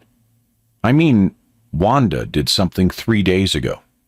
Something involving medical ethics consultants and conflict of interest protocols. Something that forced the foundation to open an internal investigation into whether you're using foundation resources to benefit your biological children. It goes before the full board Monday morning. John felt cold. Why didn't you tell me? Because I needed to see if you'd keep coming, even when it didn't serve you, Lindsay said, even when it complicated things. You met all 3 of them before you knew this was coming. That tells me something. What does it tell you? That maybe Virginia's right. Maybe you're not performing. Maybe you're just broken in a way that might actually help you become different. The elevator doors started to close. Monday morning, Lindsay said, 9 a.m., your foundation. The board will ask questions about conflicts of interest, about preferential treatment, about whether your children's grant application was properly reviewed or if you influenced the process. And the choice you make next, how you handle that meeting, will determine whether your children get treatment at all. The doors closed. John rode down, thinking about impossible questions and 15-year-old girls who saw things no one should have to see. Virginia hadn't looked disappointed when he couldn't answer her question. She'd looked like she'd confirmed exactly what she suspected. And somehow, that was worse than anger. Because it meant she'd known all along that John was there for the wrong reasons. And she'd accepted him anyway. Not because he deserved it, but because she understood that broken people sometimes needed to be seen before they could become whole. Monday morning arrived with all the warmth of a corporate execution. John stood in the hallway outside the Reed Life Foundation's main conference room at 8:53 a.m., 7 minutes early, watching through the glass walls as board members gathered. Micah, the CFO, reviewing documents with his usual precision. Frederica, head of PR, typing urgently on her phone. Dr. Helena Ortiz, Chief Medical Officer. Robert Chen, Venture Capital Representative. Patricia Moss, Ethics Advisor. 10 people total. 10 people who could end his children's only chance at survival with a single vote. Michael appeared at his elbow, tablet in hand. They've been here since 8, Michael said quietly. The ethics report came through Friday afternoon. I forwarded it to you, but I didn't read it, John admitted. Michael's expression flickered with something like concern. John, they're going to ask detailed questions about timeline, process, your knowledge of the applicant's identity. You need to be prepared. I am prepared, John said, just not the way they expect. At exactly 9 a.m., John entered the conference room. The space was designed to intimidate. Floor-to-ceiling windows overlooking the city. A table that could seat 20 made from a single piece of reclaimed wood. Leather chairs that cost more than most people's monthly salary. John had chosen every detail himself 7 years ago when the foundation moved into this building. Now it felt like walking into a courtroom. John. Micah stood, gesturing to the seat at the head of the table, John's usual position. But there was something pointed about the gesture. Like Micah was reminding him of his place, while simultaneously questioning whether he deserved it. John sat. The board members arranged themselves like pieces on a chessboard. Thank you all for coming on short notice, John began. This isn't a social call, John. Frederica's voice was sharp, professional. We received a formal inquiry from an independent medical ethics consultant 3 days ago. Questions about potential conflicts of interest regarding grant application, number 47B2847. Pediatric case. Triplets. She paused. Your children. The words hung in the air. Yes, John said simply. Micah leaned forward. You failed to disclose a biological relationship with grant applicants. That's a direct violation of Foundation conflict of interest protocols. I didn't know they were mine when the application was flagged, John said. Michael can confirm. He brought me the file. I saw the names. I realized the connection after the initial review. But before approval, Patricia Moss, the ethics advisor, interjected. Which means you had knowledge of the relationship during the critical decision-making period, and you didn't recuse yourself. I didn't influence the decision, John said. Your presence influences decisions, Frederica countered. Your name is on the building. Your face is on the website. The Foundation exists because of you. Every decision made here happens in the context of your implicit approval. To claim you didn't influence the process is either naive or dishonest. The accusation landed hard. Dr. Ortiz, who'd been silent until now, spoke up. Her voice was gentler, but no less serious. John, I've reviewed the medical files. These children are extremely sick. The genetic anticipation in their case is significant. They're progressing faster than typical adult-onset cases. They need aggressive intervention. And this foundation is legitimately one of the few institutions capable of funding that level of research. She paused. But if we approve this grant, and it later comes out that it was preferential treatment for your biological children, it undermines every grant we've ever awarded, every family we've helped. It makes us look like a vanity project designed to save your offspring while everyone else waits in line. That's exactly what the media will say, Frederica added. Billionaire CEO uses charity foundation to save secret children. It's a PR nightmare. It destroys our credibility. It invites investigations into every grant decision we've ever made. Robert Chin, the venture capital rep, crossed his arms. It also sets precedent. If we approve this, what happens next time a board member or major donor has a sick relative? Do we prioritize them too? Where's the line? John listened. Really listened. Every objection was valid. Every concern was legitimate. These weren't villains trying to deny his children care out of cruelty. They were people trying to protect an institution that saved lives, trying to preserve credibility that took years to build. You're right, John said quietly. The room went still. All of you, John continued, every concern you've raised is valid. This does create a conflict. My presence does influence decisions. Approving their grant does risk our credibility, and the precedent is dangerous. Micah looked almost surprised. Then, you agree we should reject the application? No, John said. I think we should expand it. Confused glances around the table. John stood, moving to the windows. The city stretched out below. Millions of people, thousands of them sick, hundreds dying of rare diseases nobody was funding research for. The triplets disease is a progressive genetic triplet repeat disorder, John said, not turning around. It affects approximately 1 in 50,000 people. Most funding goes to adult-onset cases because they have advocacy groups, established research networks, and longer survival timelines. Pediatric cases like my children get almost nothing, not because they're less deserving, but because they're dying too fast to organize. He turned back to face the board. So here's what I propose. We don't just fund their treatment. We fund a full clinical trial, open enrollment. Every family dealing with this specific mutation, pediatric or adult onset. We make the research open source, no patents, no proprietary claims. We partner with 3 other research institutions to ensure the work is replicated and validated independently. We make this bigger than my family.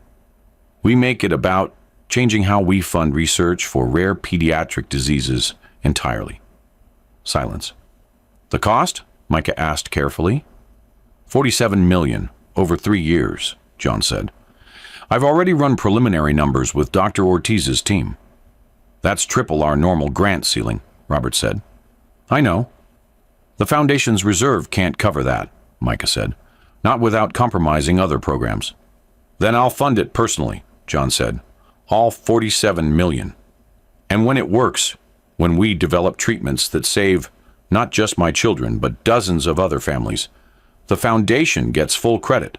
The Reed Life Foundation saved those lives. Not me, not my personal guilt. The institution you all helped build. Frederica was already shaking her head. If you personally fund it, it's still a conflict. It's still you using your wealth to save your children. Is it? John asked. If we open enrollment to every family with this mutation, if we make the research public, if we ensure transparent oversight by independent medical boards, is it still a conflict? Or is it just a wealthy man choosing to fund research that happens to benefit people he loves? The optics, Frederica started. The optics are that a foundation dedicated to rare disease research is actually doing what it claims to do, John interrupted. We can get ahead of the story. Full disclosure. Transparent oversight. Public reporting on every phase of the trial. We don't hide the relationship. We use it to demonstrate that even personal investment can be channeled through ethical systems. Patricia Moss, the ethics advisor, leaned back in her chair. It's risky, but it's not unethical.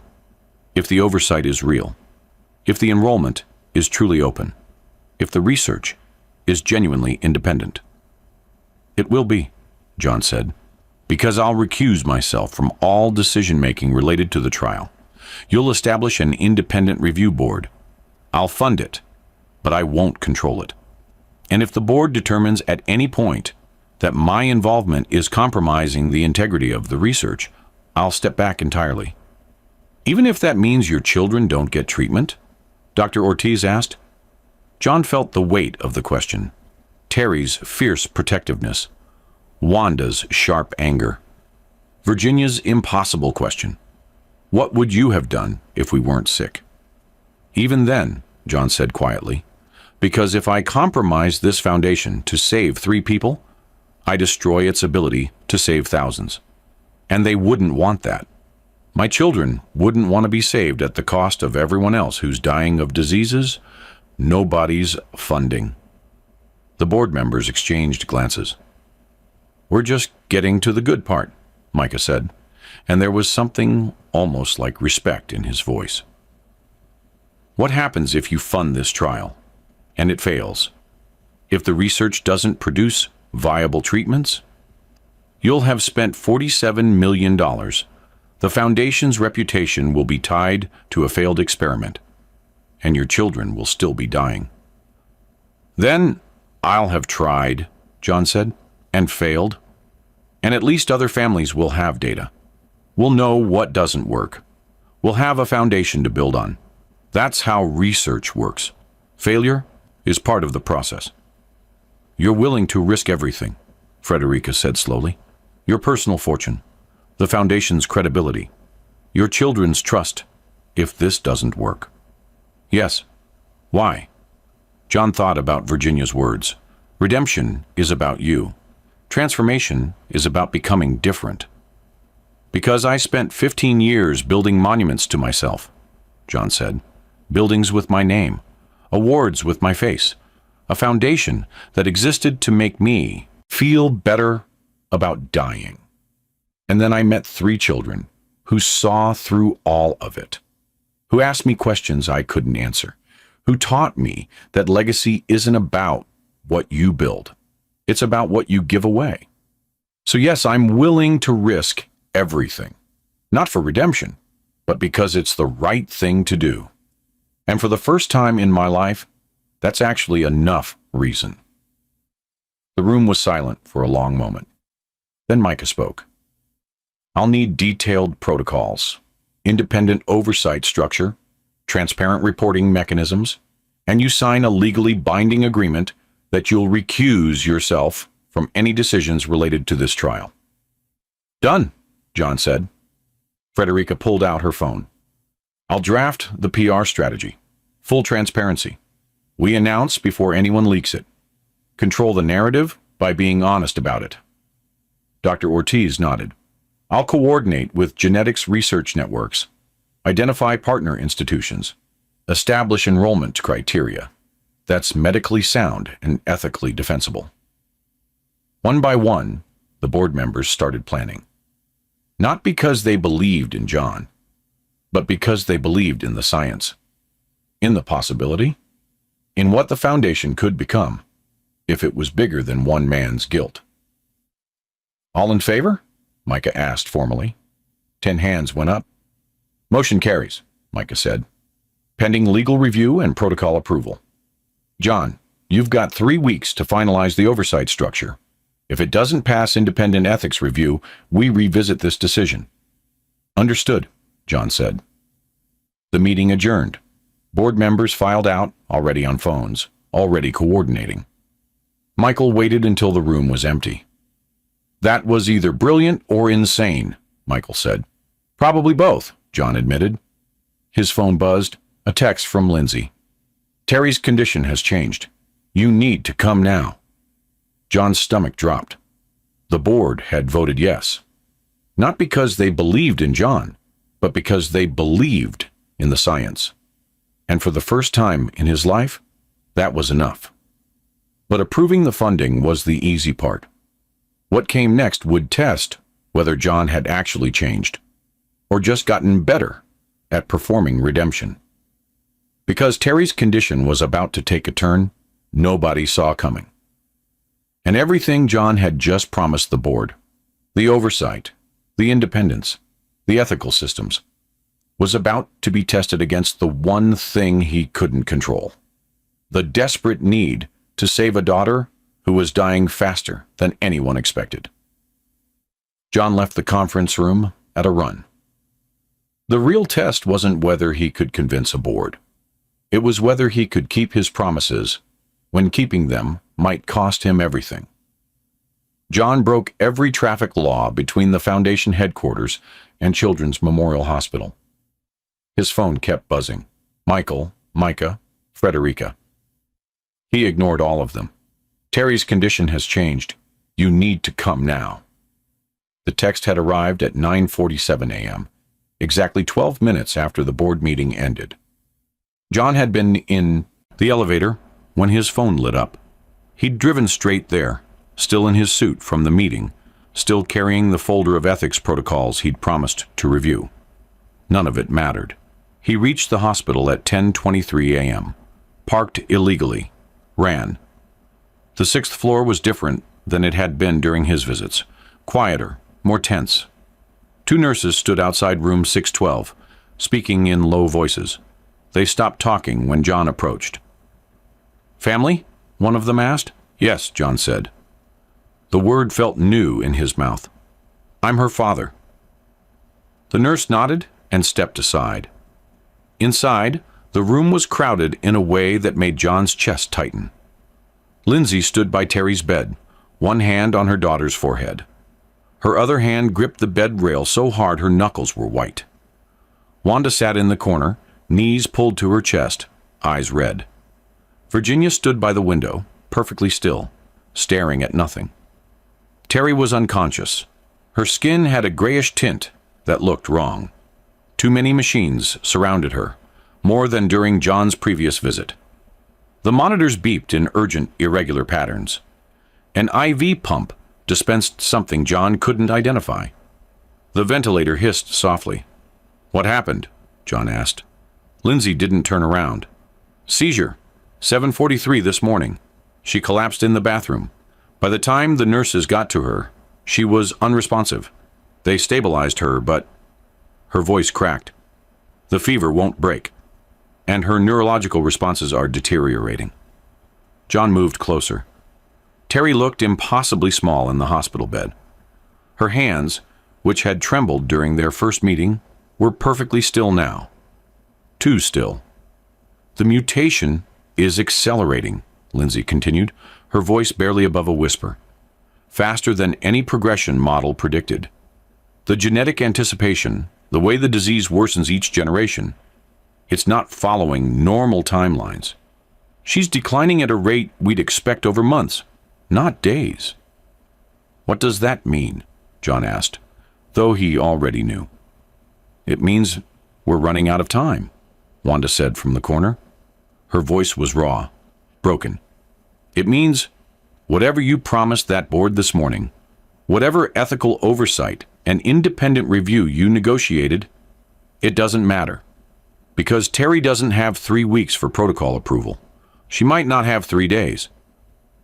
John felt cold. The $47 million trial, the open source research, the transparent oversight, all of it designed to be ethical and proper and right. All of it too slow to save the girl dying in front of him. Virginia finally spoke, her voice distant. "Mom's been up for 26 hours. She won't leave, won't eat. Just stands there like if she stops touching Terry, Terry will disappear." John looked at Lindsay, really looked. Her scrubs were wrinkled. Her hair had come loose from its ponytail. Her hands were shaking. Not from fear, from exhaustion so profound it had become physical. "This is what I lived with alone for 15 years, Lindsay said, still not turning around. "Nights like this, emergencies nobody else understood. Watching them deteriorate and pretending I wasn't terrified because they needed me to be strong. 15 years, John, and you weren't there for any of it." The accusation wasn't angry, just factual, and somehow that made it worse. A doctor entered, young, efficient, carrying a tablet. Dr. Sarah Chen, according to her badge. "Ms. Martinez," she said gently, "we need to talk about treatment options." "What options?" Lindsay asked.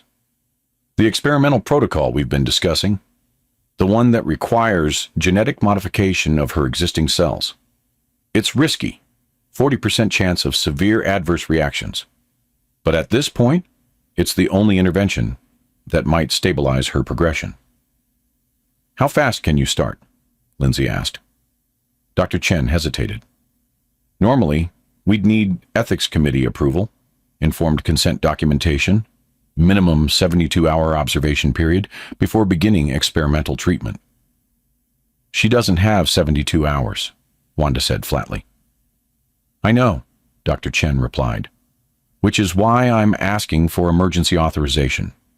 If you sign off, we can begin within 6 hours. But you need to understand the risks. This treatment is untested in pediatric cases. The side effects could be severe. Brain swelling, organ failure, accelerated neurological damage, or it could work. We don't know." Lindsay's hand tightened on the bed rail. "Do it," she said. "Ms. Martinez." "I said do it." Lindsay finally turned around, and her face was a mask of controlled desperation. "My daughter is dying. You're offering a chance. I don't care about the risks. I care about her still being here tomorrow." Dr. Chen nodded. "I'll prepare the consent forms. Mr. Reed," she looked at John. "As biological father, we'll need your signature as well. Legal protocol." John felt everyone's eyes on him. This was it. The moment where all his promises to the board collided with the reality of a dying child. He'd told them he'd stay independent, that he wouldn't interfere, that he'd let ethical systems work, even if it meant his children didn't get preferential treatment. But standing in this room, watching Terry's chest rise and fall with mechanical assistance, those promises felt abstract, theoretical. "This isn't about your money," Wanda said suddenly, reading his hesitation.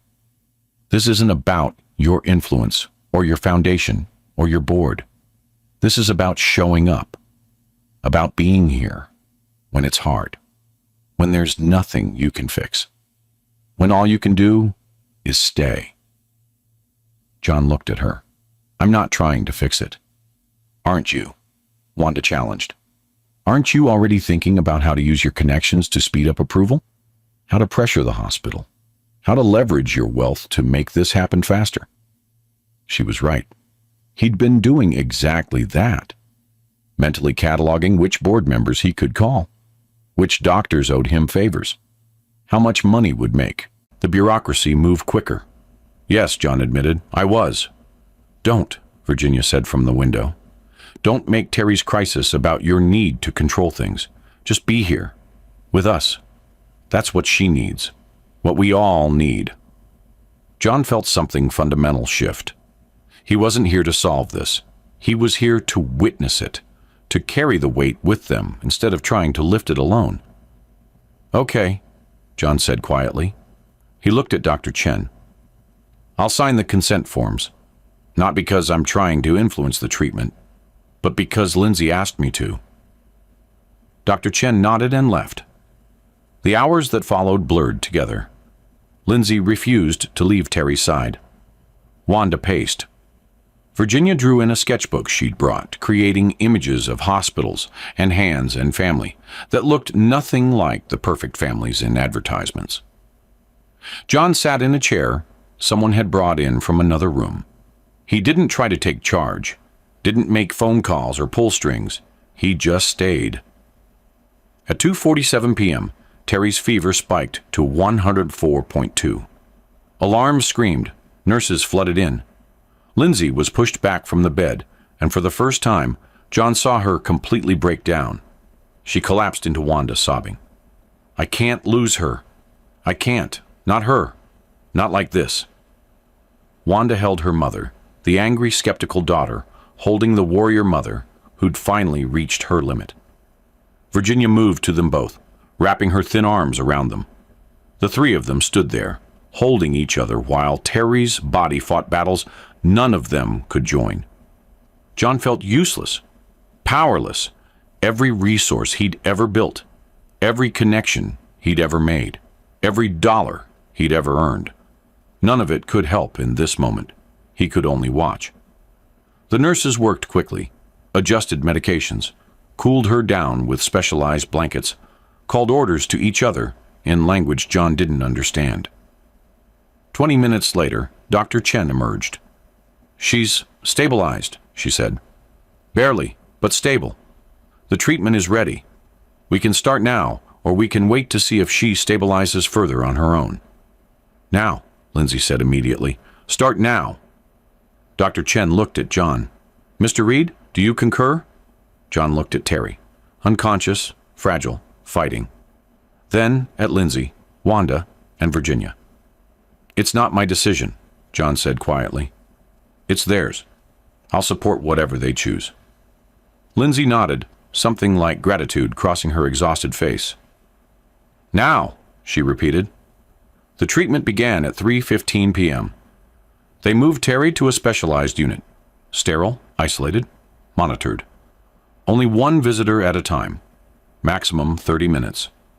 Lindsay went first, then Wanda, then Virginia. When it was John's turn, he stood outside the glass barrier, unsure if he should even go in. Go, Virginia said softly. She'd want you to. How do you know? Because she asked about you this morning, before the seizure. She asked if you were coming to visit today. That was the last thing she said before she collapsed. John felt his throat close. He entered the sterile room, gowned and gloved according to protocol. Terry looked even smaller here, surrounded by even more machines. He sat in the chair by her bed, took her hand, careful of the IV lines and sensor wires. Hey, he said softly. It's John. I mean, it's your dad. I don't know what you want me to call myself, but I'm here. Terry didn't respond. Couldn't.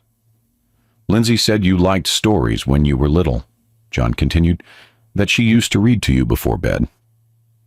I don't know what stories, but I brought something. He pulled out his phone, found a collection of short stories he'd downloaded during the drive to the hospital. Started reading. His voice cracked multiple times. He had to stop and breathe, But he kept going. Hours passed. The night stretched. The vigil continued. At some point, all 5 of them ended up in Terry's room, violating the 1 visitor rule, but nobody stopped them. They sat in chairs dragged from other rooms, or stood, or leaned against walls. Nobody spoke. They just stayed. You know what nobody tells you about crisis? It doesn't care about your plans. It doesn't wait for you to be ready. It just arrives. And suddenly, all that matters is who shows up. John had money, power, connections. But that night, the only thing that mattered was that he stayed. If this story is reminding you of someone who showed up for you when it mattered most, share this video with them. Because some people need to know their presence meant everything. At 11:34 p.m., Terry's vitals shifted. Not dramatically, just slightly. Her temperature dropped half a degree. Her neurological responses improved marginally.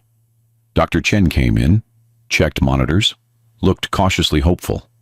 She's responding, she said quietly. Not out of danger, but responding.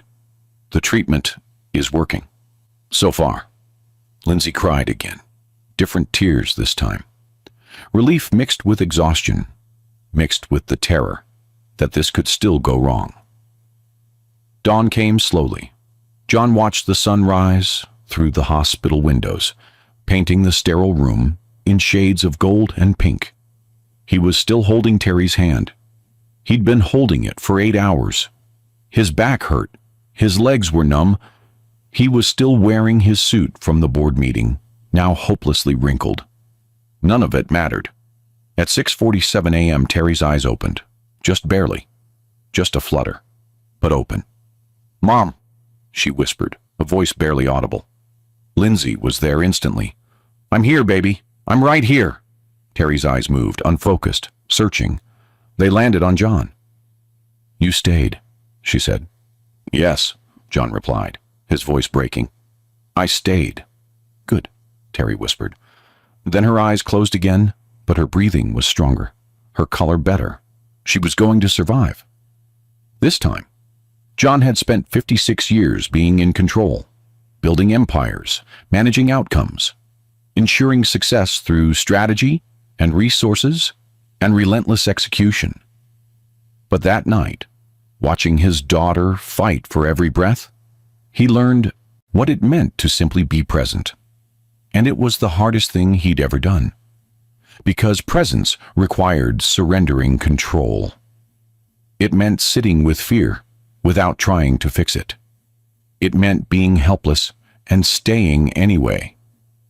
And for the first time in his life, that felt like enough. Terry survived that night. But what she said when she woke up fully, when her mind cleared and she understood what had happened, would change the entire trajectory of John's treatment research. Because Terry had been hiding something. Something about her symptoms that went beyond what any doctor had documented. Something that, when revealed, would force John to make a choice between the ethical oversight he'd promised the board and the immediate needs of his dying children. And the choice John made next would answer Virginia's impossible question once and for all. Not with words, but with actions. With who he became when everything he'd built was tested against the one thing he couldn't control.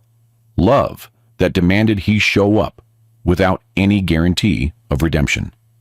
6 months changed everything and nothing.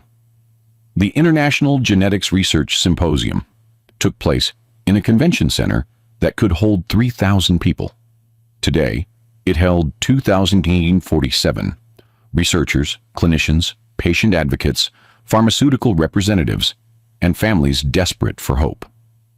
John Reed stood backstage at 2:14 p.m., wearing a suit that hung slightly loose on his frame, leaning on a cane he'd started using 3 weeks ago. The disease was progressing, not rapidly, but visibly. His left hand tremored when he was tired. His speech slurred slightly when he tried to talk too fast. His balance had become unreliable enough that the cane wasn't vanity, it was necessity. "You don't have to do this," Michael said for the fourth time. "Dr. Ortiz can present the findings, or Frederica. The board voted to offer you that option." "I know," John said. "Your speech is slurred, John. People will notice." "Good," John replied. "Let them see what this disease looks like. Let them understand why the research matters." Michael fell silent. On stage, the previous presenter finished. Polite applause. The moderator announced a 15-minute break before the keynote address from the Reed Life Foundation. John's phone buzzed. A text from Lindsay. "We're in row M, center section. Terry wants you to know she's proud of you, no matter what you say." John's chest tightened. 6 months ago, when Terry had finally woken fully from her crisis, she'd told him something that had changed everything. Something about symptoms she'd been hiding. About how the disease was affecting her differently than the medical literature predicted. About observations she'd made in her own body that the doctors hadn't documented. That information had led to a breakthrough. A shift in the treatment protocol that improved outcomes not just for her, but for 6 other children in the trial. Terry had contributed to the research that was saving her life. And today, John was going to tell the world that story, whether the board liked it or not. 5 minutes, a stage manager said. John picked up his cane and walked toward the wings. Each step was deliberate, careful. His body no longer moved with the confident stride of a man who'd built an empire. But that was okay. He didn't need to look powerful. He needed to look honest. The moderator's voice echoed through the hall. "Ladies and gentlemen, please welcome John Reed, founder and CEO of the Reed Life Foundation." Applause. Professional. Expectant. John walked onto the stage. The lights were bright, harsh. He could barely see the audience beyond the first few rows. But he knew they were there.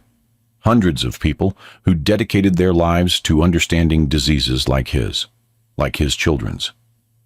He reached the podium, set his cane against it, clicked to the first slide of his prepared presentation. The slide showed graphs, data, statistical models demonstrating treatment efficacy across the clinical trial population. John had rehearsed this speech 17 times. It was technical, professional, detached. Exactly what a foundation CEO should deliver at an academic conference. He got 3 slides in, then stopped. The silence stretched. People in the audience shifted. A few whispered.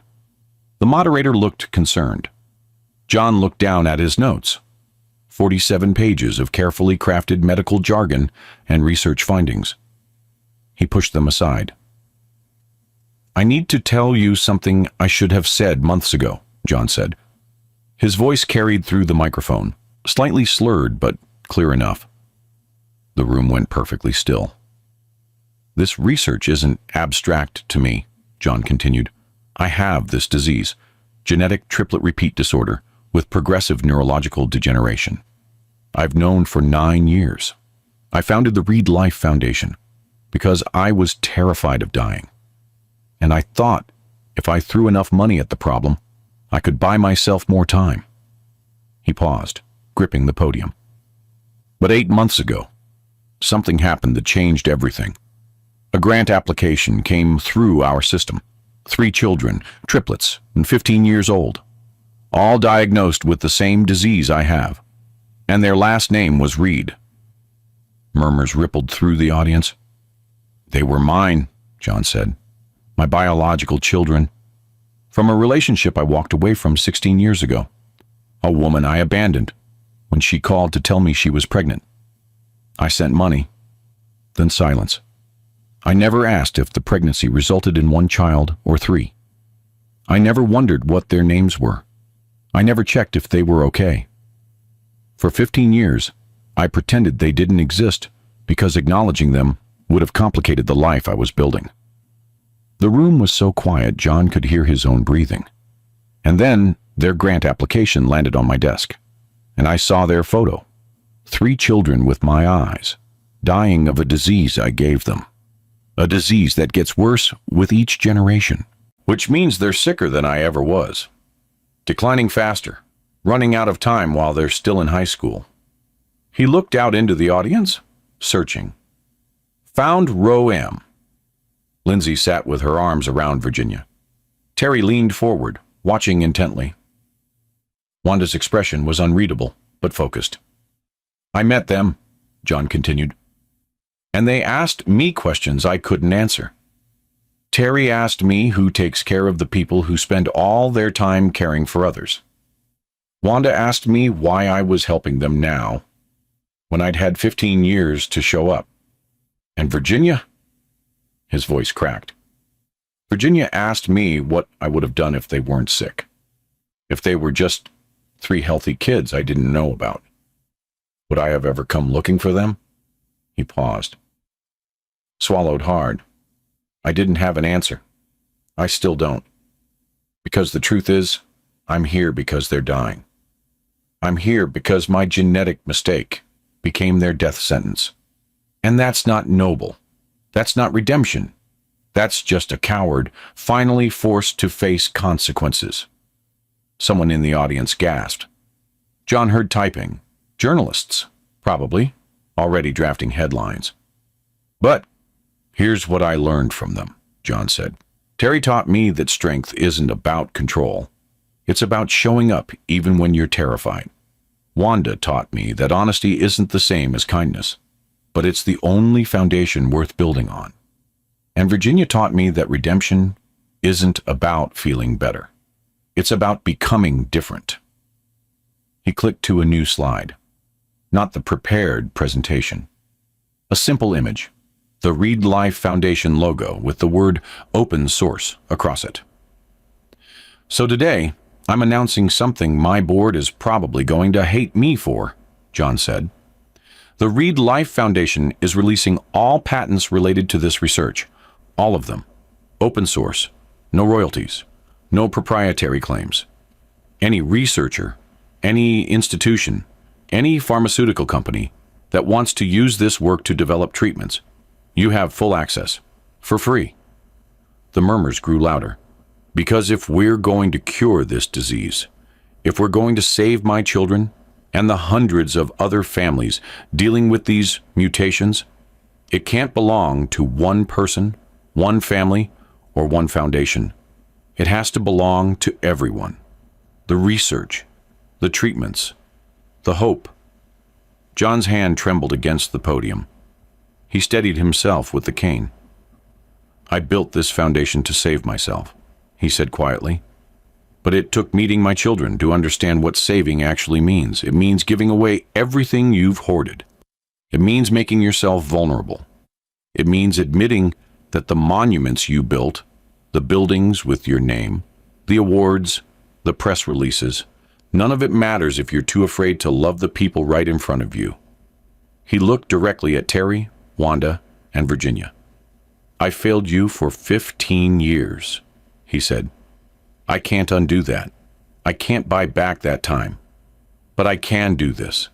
I can make sure that every family facing what you're facing has access to research that might save them. I can turn my guilt into something useful. I can become different. The room was silent. Then slowly, someone started clapping. One person, then another, then a section, then the whole room. The applause built. Not polite conference applause, but something deeper, louder. People stood. Researchers who'd spent careers protecting intellectual property. Patient advocates who'd fought for years to access treatments locked behind paywalls. Families who understood exactly what John was giving away. But John wasn't looking at them. He was looking at row M. Lindsay was crying. Terry was smiling. Genuinely smiling, not the careful, guarded expression she usually wore. Wanda had her hand over her mouth, eyes wide. And Virginia, quiet, watchful Virginia, was nodding slowly. Like John had finally answered a question she'd stopped asking out loud. For the first time, they were smiling at him. Not at what he'd built or what he'd promised, at who he was choosing to become.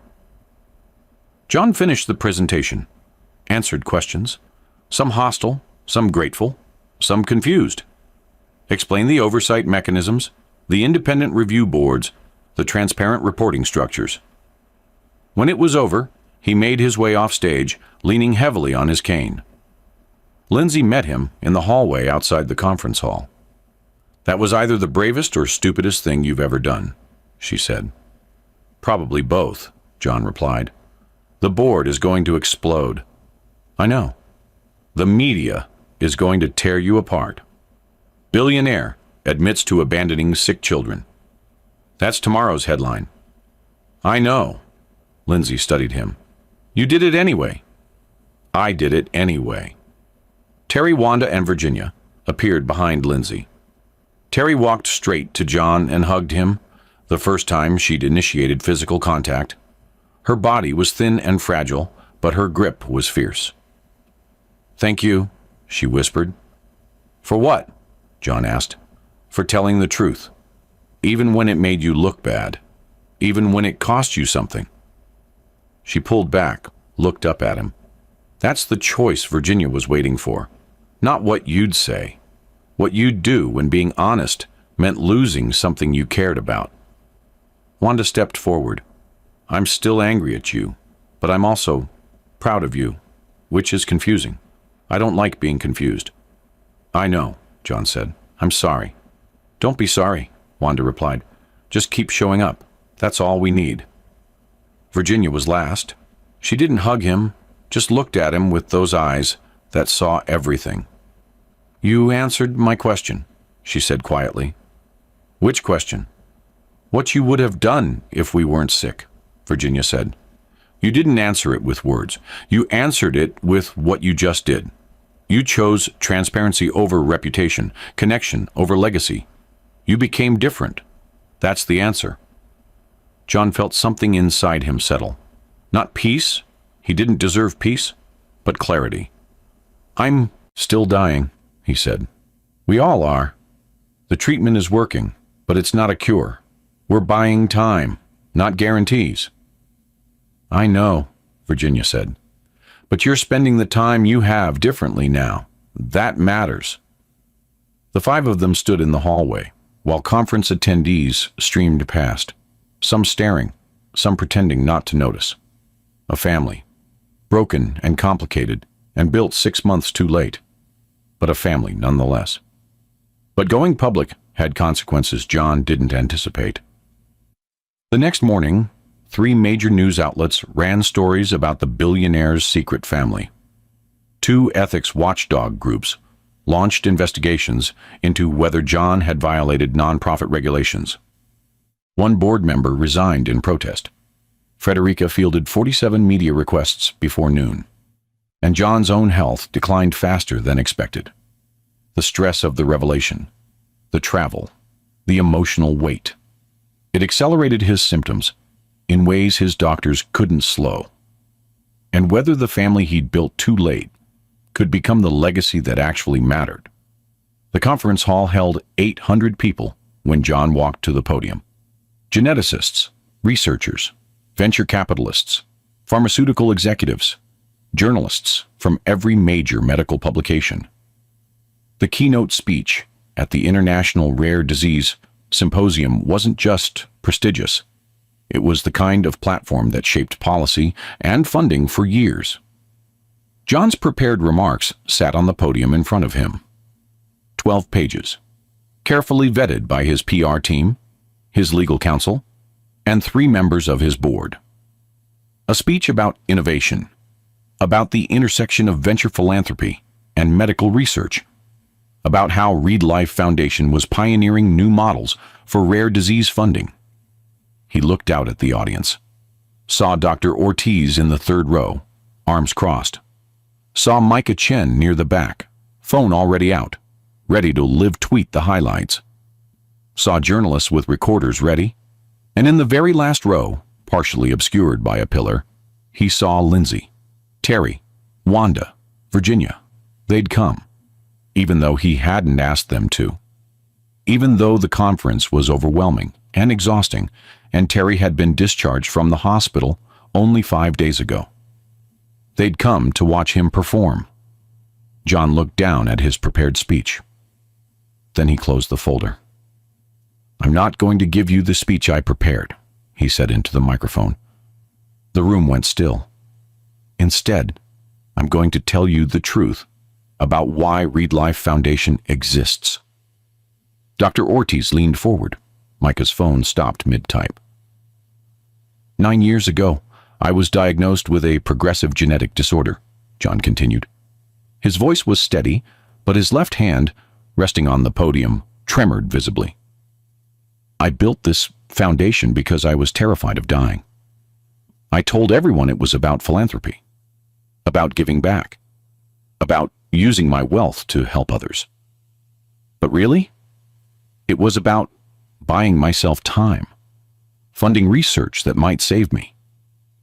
Someone in the audience coughed. Otherwise, silence. 3 years ago, I discovered I had 3 children I'd never met, John said. 15-year-old triplets, all diagnosed with the same disease I have, all dying faster than I am because genetic anticipation makes it worse with each generation. They applied to my foundation for help. Their grant was approved before anyone realized I was their biological father. The silence shattered. Whispers rippled through the audience like a wave. I spent 15 years pretending they didn't exist, John said. Then 18 months trying to figure out how to be their father without actually disrupting my life. I funded their treatment. I hired the best doctors. I made sure they had access to everything my foundation could provide. But I did it all while protecting myself. My reputation, my board, my legacy. He could see Dr. Ortiz's expression hardening. Could see Micah frantically typing. Could see journalists leaning forward like predators sensing blood. 6 months ago, one of my daughters nearly died, John said. His voice cracked slightly.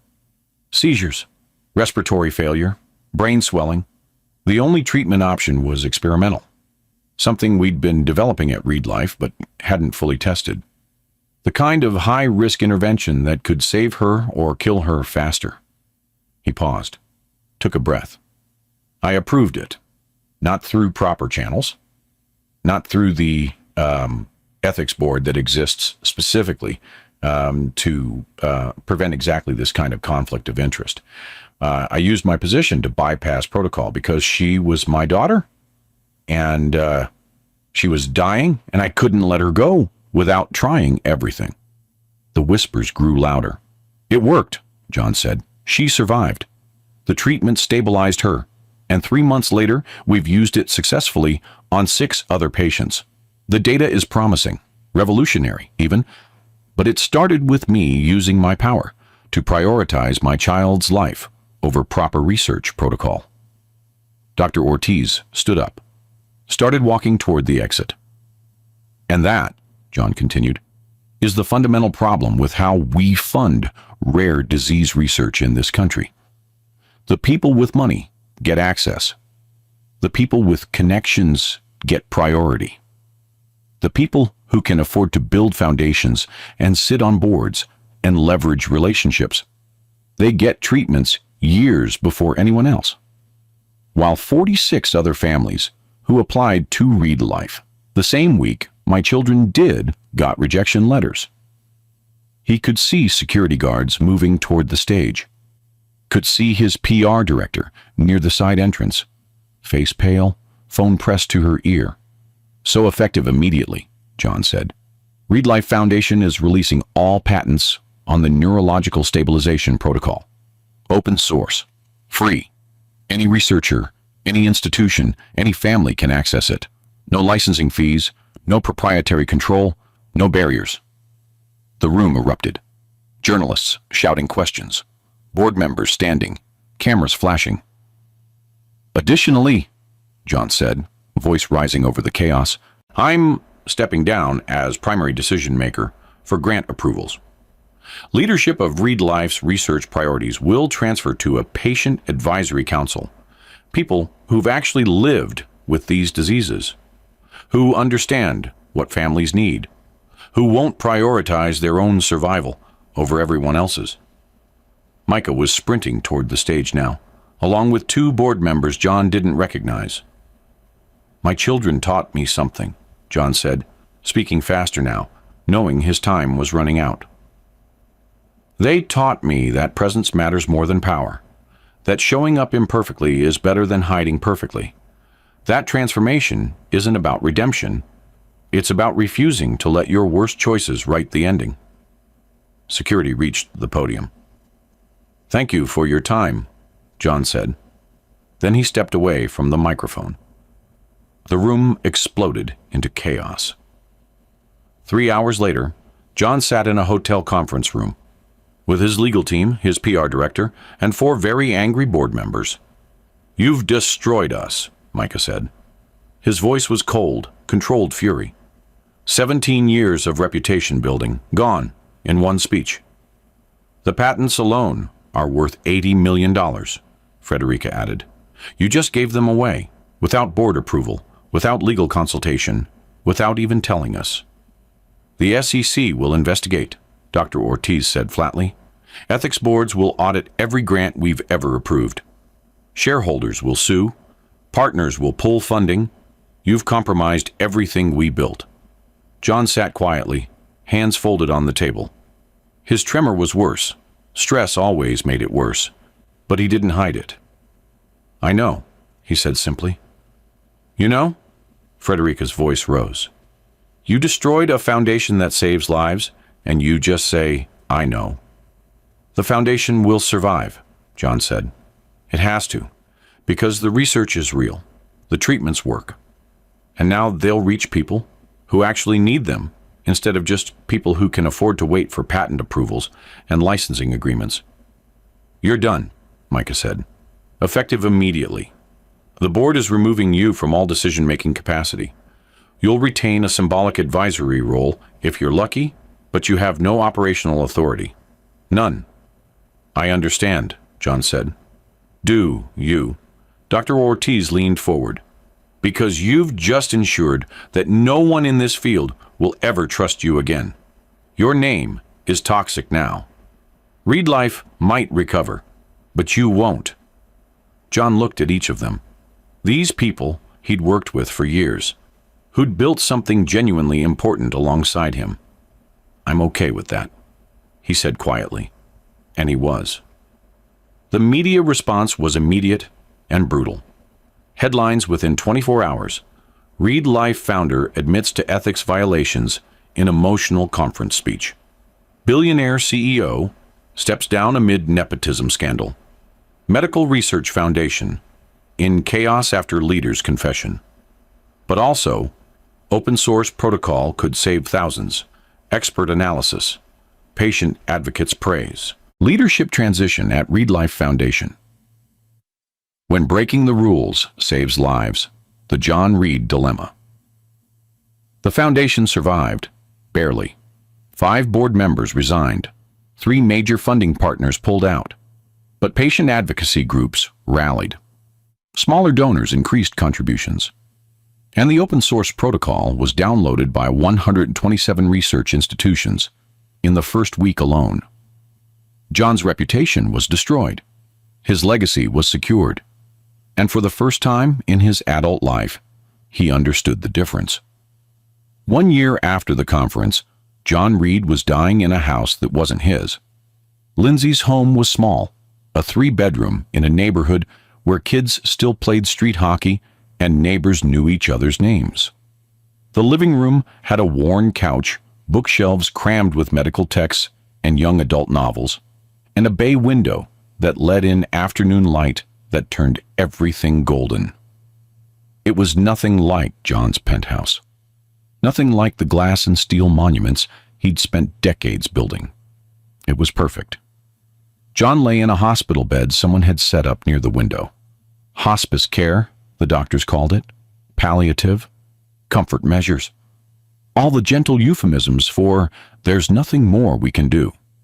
His disease had progressed faster than anyone predicted. The stress of the conference, the media firestorm, the investigations. His body had responded to the emotional toll with accelerated neurological decline. His left side was mostly paralyzed now. His speech came in fragments. Some days he couldn't remember simple words. But he was here, in Lindsay's living room, surrounded by the family he'd found too late. Terry arrived first, like she did most afternoons, after her physical therapy sessions. She was walking better now. The experimental treatment, the one that had nearly killed her 18 months ago, had stabilized her progression, not cured her. The disease was still there, still advancing, but slower, manageable. She'd gained weight. Her tremors had decreased. Her doctors used words like cautiously optimistic, an unprecedented response. "Hey," she said, settling into the chair next to John's bed. She held a book, a collection of poetry she'd been reading to him for the past week. "Where do we leave off?" John tried to answer. His mouth shaped words his voice couldn't quite form. "Page 47, Lindsay said from the kitchen, where she was preparing medications. The one about inheritance. Terry opened the book and started reading. Her voice was steady, clear, nothing like the fragile girl John had met in that hospital room 18 months ago. John closed his eyes and listened. Not to the words. His brain couldn't hold on to them anymore. But to the sound of her voice. The fact that she was here. That she'd chosen to spend her afternoon reading poetry to a dying man who'd abandoned her before she was born. Wanda arrived an hour later, carrying her laptop and a portable speaker. "Okay," she announced. "I made you a playlist. It's mostly terrible music from the 90s that Mom says you used to like, but there's also some stuff I like, because you need culture." She set up the speaker. Music filled the room. Some song John vaguely recognized from when he was 26 and stupid, and thought success meant never needing anyone.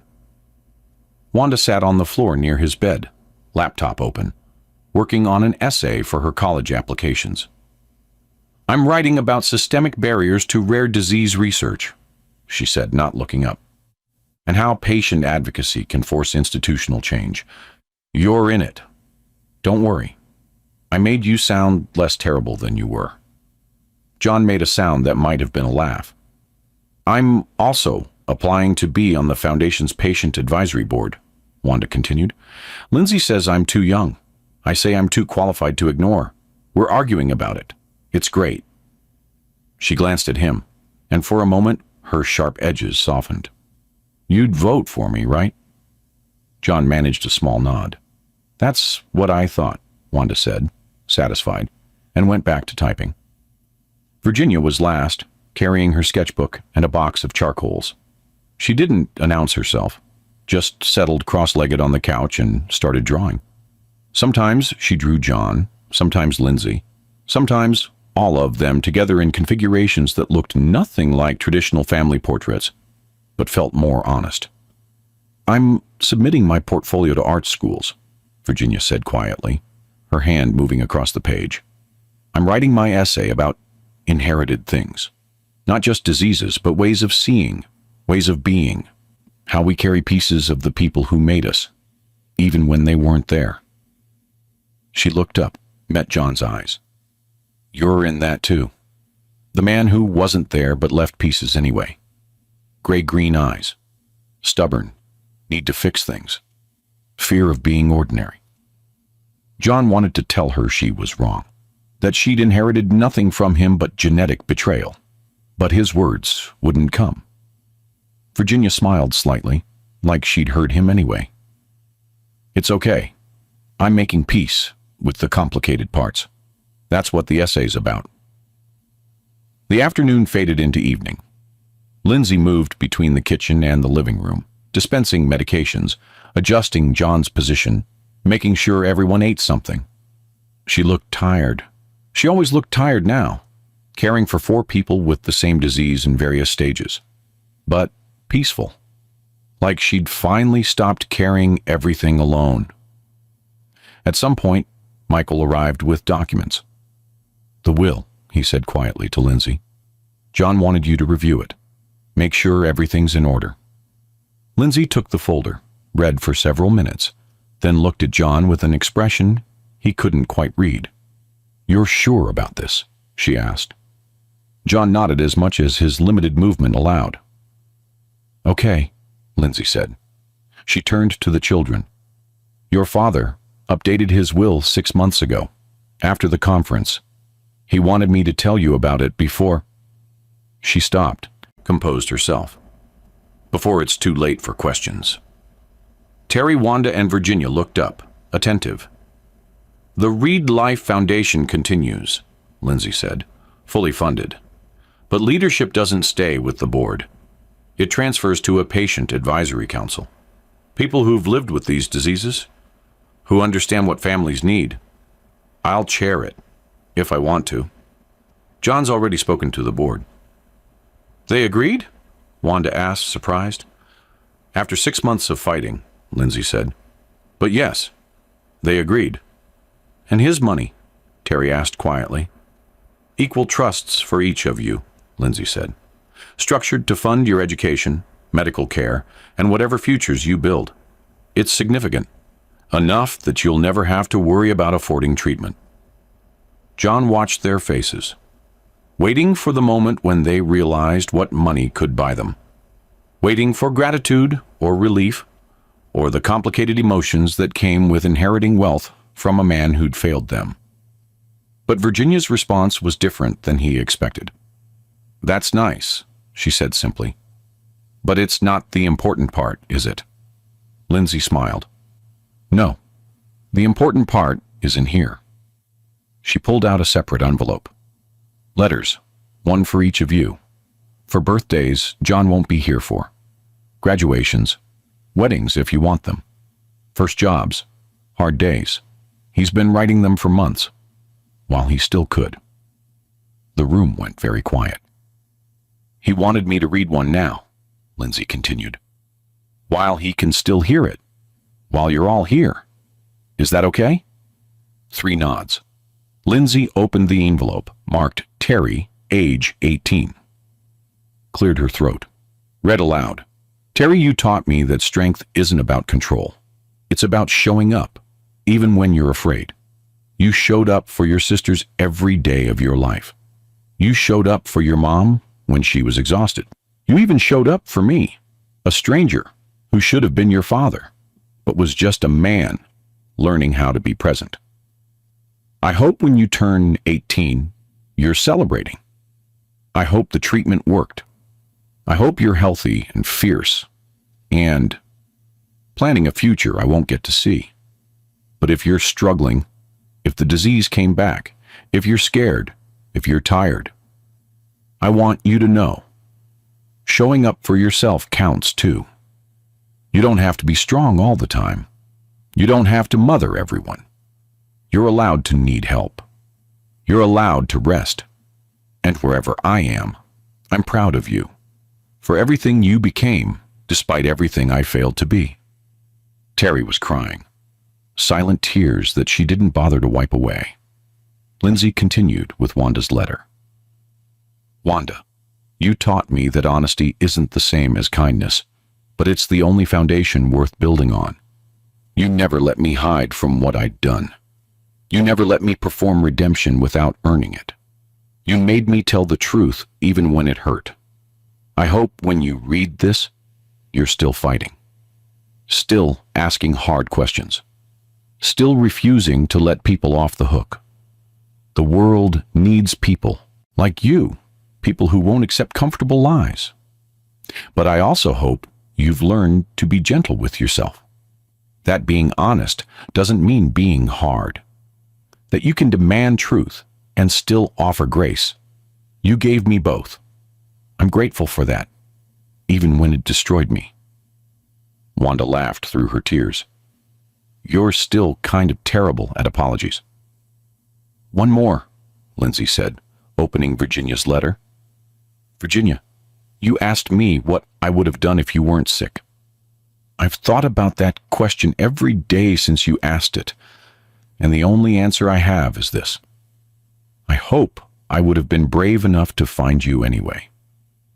I hope that somewhere in my 15 years of cowardice, I would have wondered, would have searched, would have overcome my fear of complication and discovered 3 incredible people I didn't deserve to know. But I'll never know. And that's something I have to carry. What I do know is this. Meeting you changed me. Not because you were sick, but because you saw me, really saw me. The parts I tried to hide, the failures I wouldn't admit. You didn't let me become the version of myself I wanted to perform. You made me become real. And being real is terrifying and painful, and the only thing that actually matters. Thank you for that gift. I'm sorry it took me so long to accept it. Virginia set down her charcoal, walked to John's bedside, took his hand, the one that still had some feeling. You found us, she said quietly. Maybe not the way we wanted, maybe not fast enough, but you found us.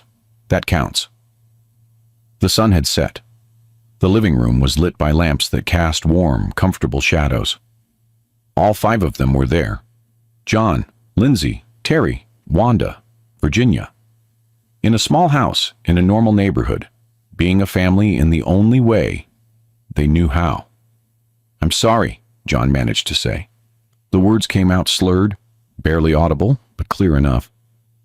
Sorry, waited so long? Lindsay moved to his other side. But you came. Terry squeezed his hand. You stayed. Wanda rested her head against the edge of his bed. You told the truth. Virginia looked at him with those eyes that saw everything. You're here.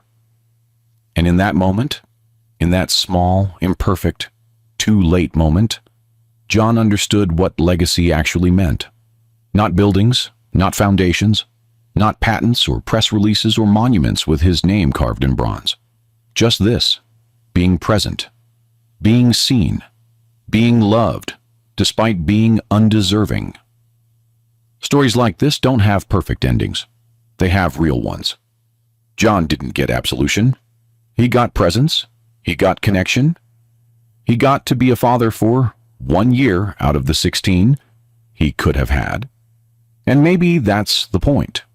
It's never too late to choose differently, even if you can't undo what came before. If this story moved you, if it made you think about the people you need to reach out to, or the amends you've been putting off, do me a favor and subscribe. Because every week, we tell stories about the moments that change us. The ones where we finally choose connection over fear. And I think you're the kind of person who understands why that matters. John Reed died 3 weeks later, on a Wednesday afternoon, when the house smelled like the cookies Lindsay was baking, and music was playing softly in the background. He died surrounded by the family he'd spent 15 years running from, and 18 months learning to love. His foundation continued to save lives. His open-source research led to treatments that helped 47 families in the first year alone. His transparency about conflicts of interest changed how medical philanthropy approached ethical oversight. But his legacy wasn't in buildings or patents. It was in 3 children who learned that even people who fail you spectacularly can choose, in the end, to show up. Terry went on to study genetics at Stanford, inspired by the research that saved her life. She specialized in pediatric applications of gene therapy, published papers that changed treatment protocols, lived to see her 25th birthday, then her 30th. The disease was still there, managed but not cured, a companion she'd learned to live alongside. Wanda became a patient advocate, fighting for families who couldn't afford hope. She joined the Reed Life Foundation's advisory board at 19, the youngest member in the foundation's history. She was fierce, uncompromising, and exactly what the institution needed. She made sure that every grant application was reviewed by people who understood what it felt like to be desperate. Virginia wrote a book about inherited illness and chosen family. It wasn't a memoir. She called it creative nonfiction. Stories that felt true, even when the details were invented. The book sold modestly, won a small literary award, and meant everything to the people who found it. She still drew, still saw things other people missed, still asked impossible questions. Lindsay continued running the Foundation's Patient Advisory Board. She retired from nursing at 52, not because she wanted to, but because the Foundation needed her full-time. She never remarried, never looked for another relationship. "I'm busy," she'd say when people asked. But really, she'd built something, a family, a legacy, a system that saved lives. That was enough, and John got to be a father. Not for long, but fully. He learned he was dying on a Tuesday morning that smelled of antiseptic and burnt coffee. But he learned how to live on the Tuesday morning. He opened that file and saw 3 names he didn't recognize, but somehow knew.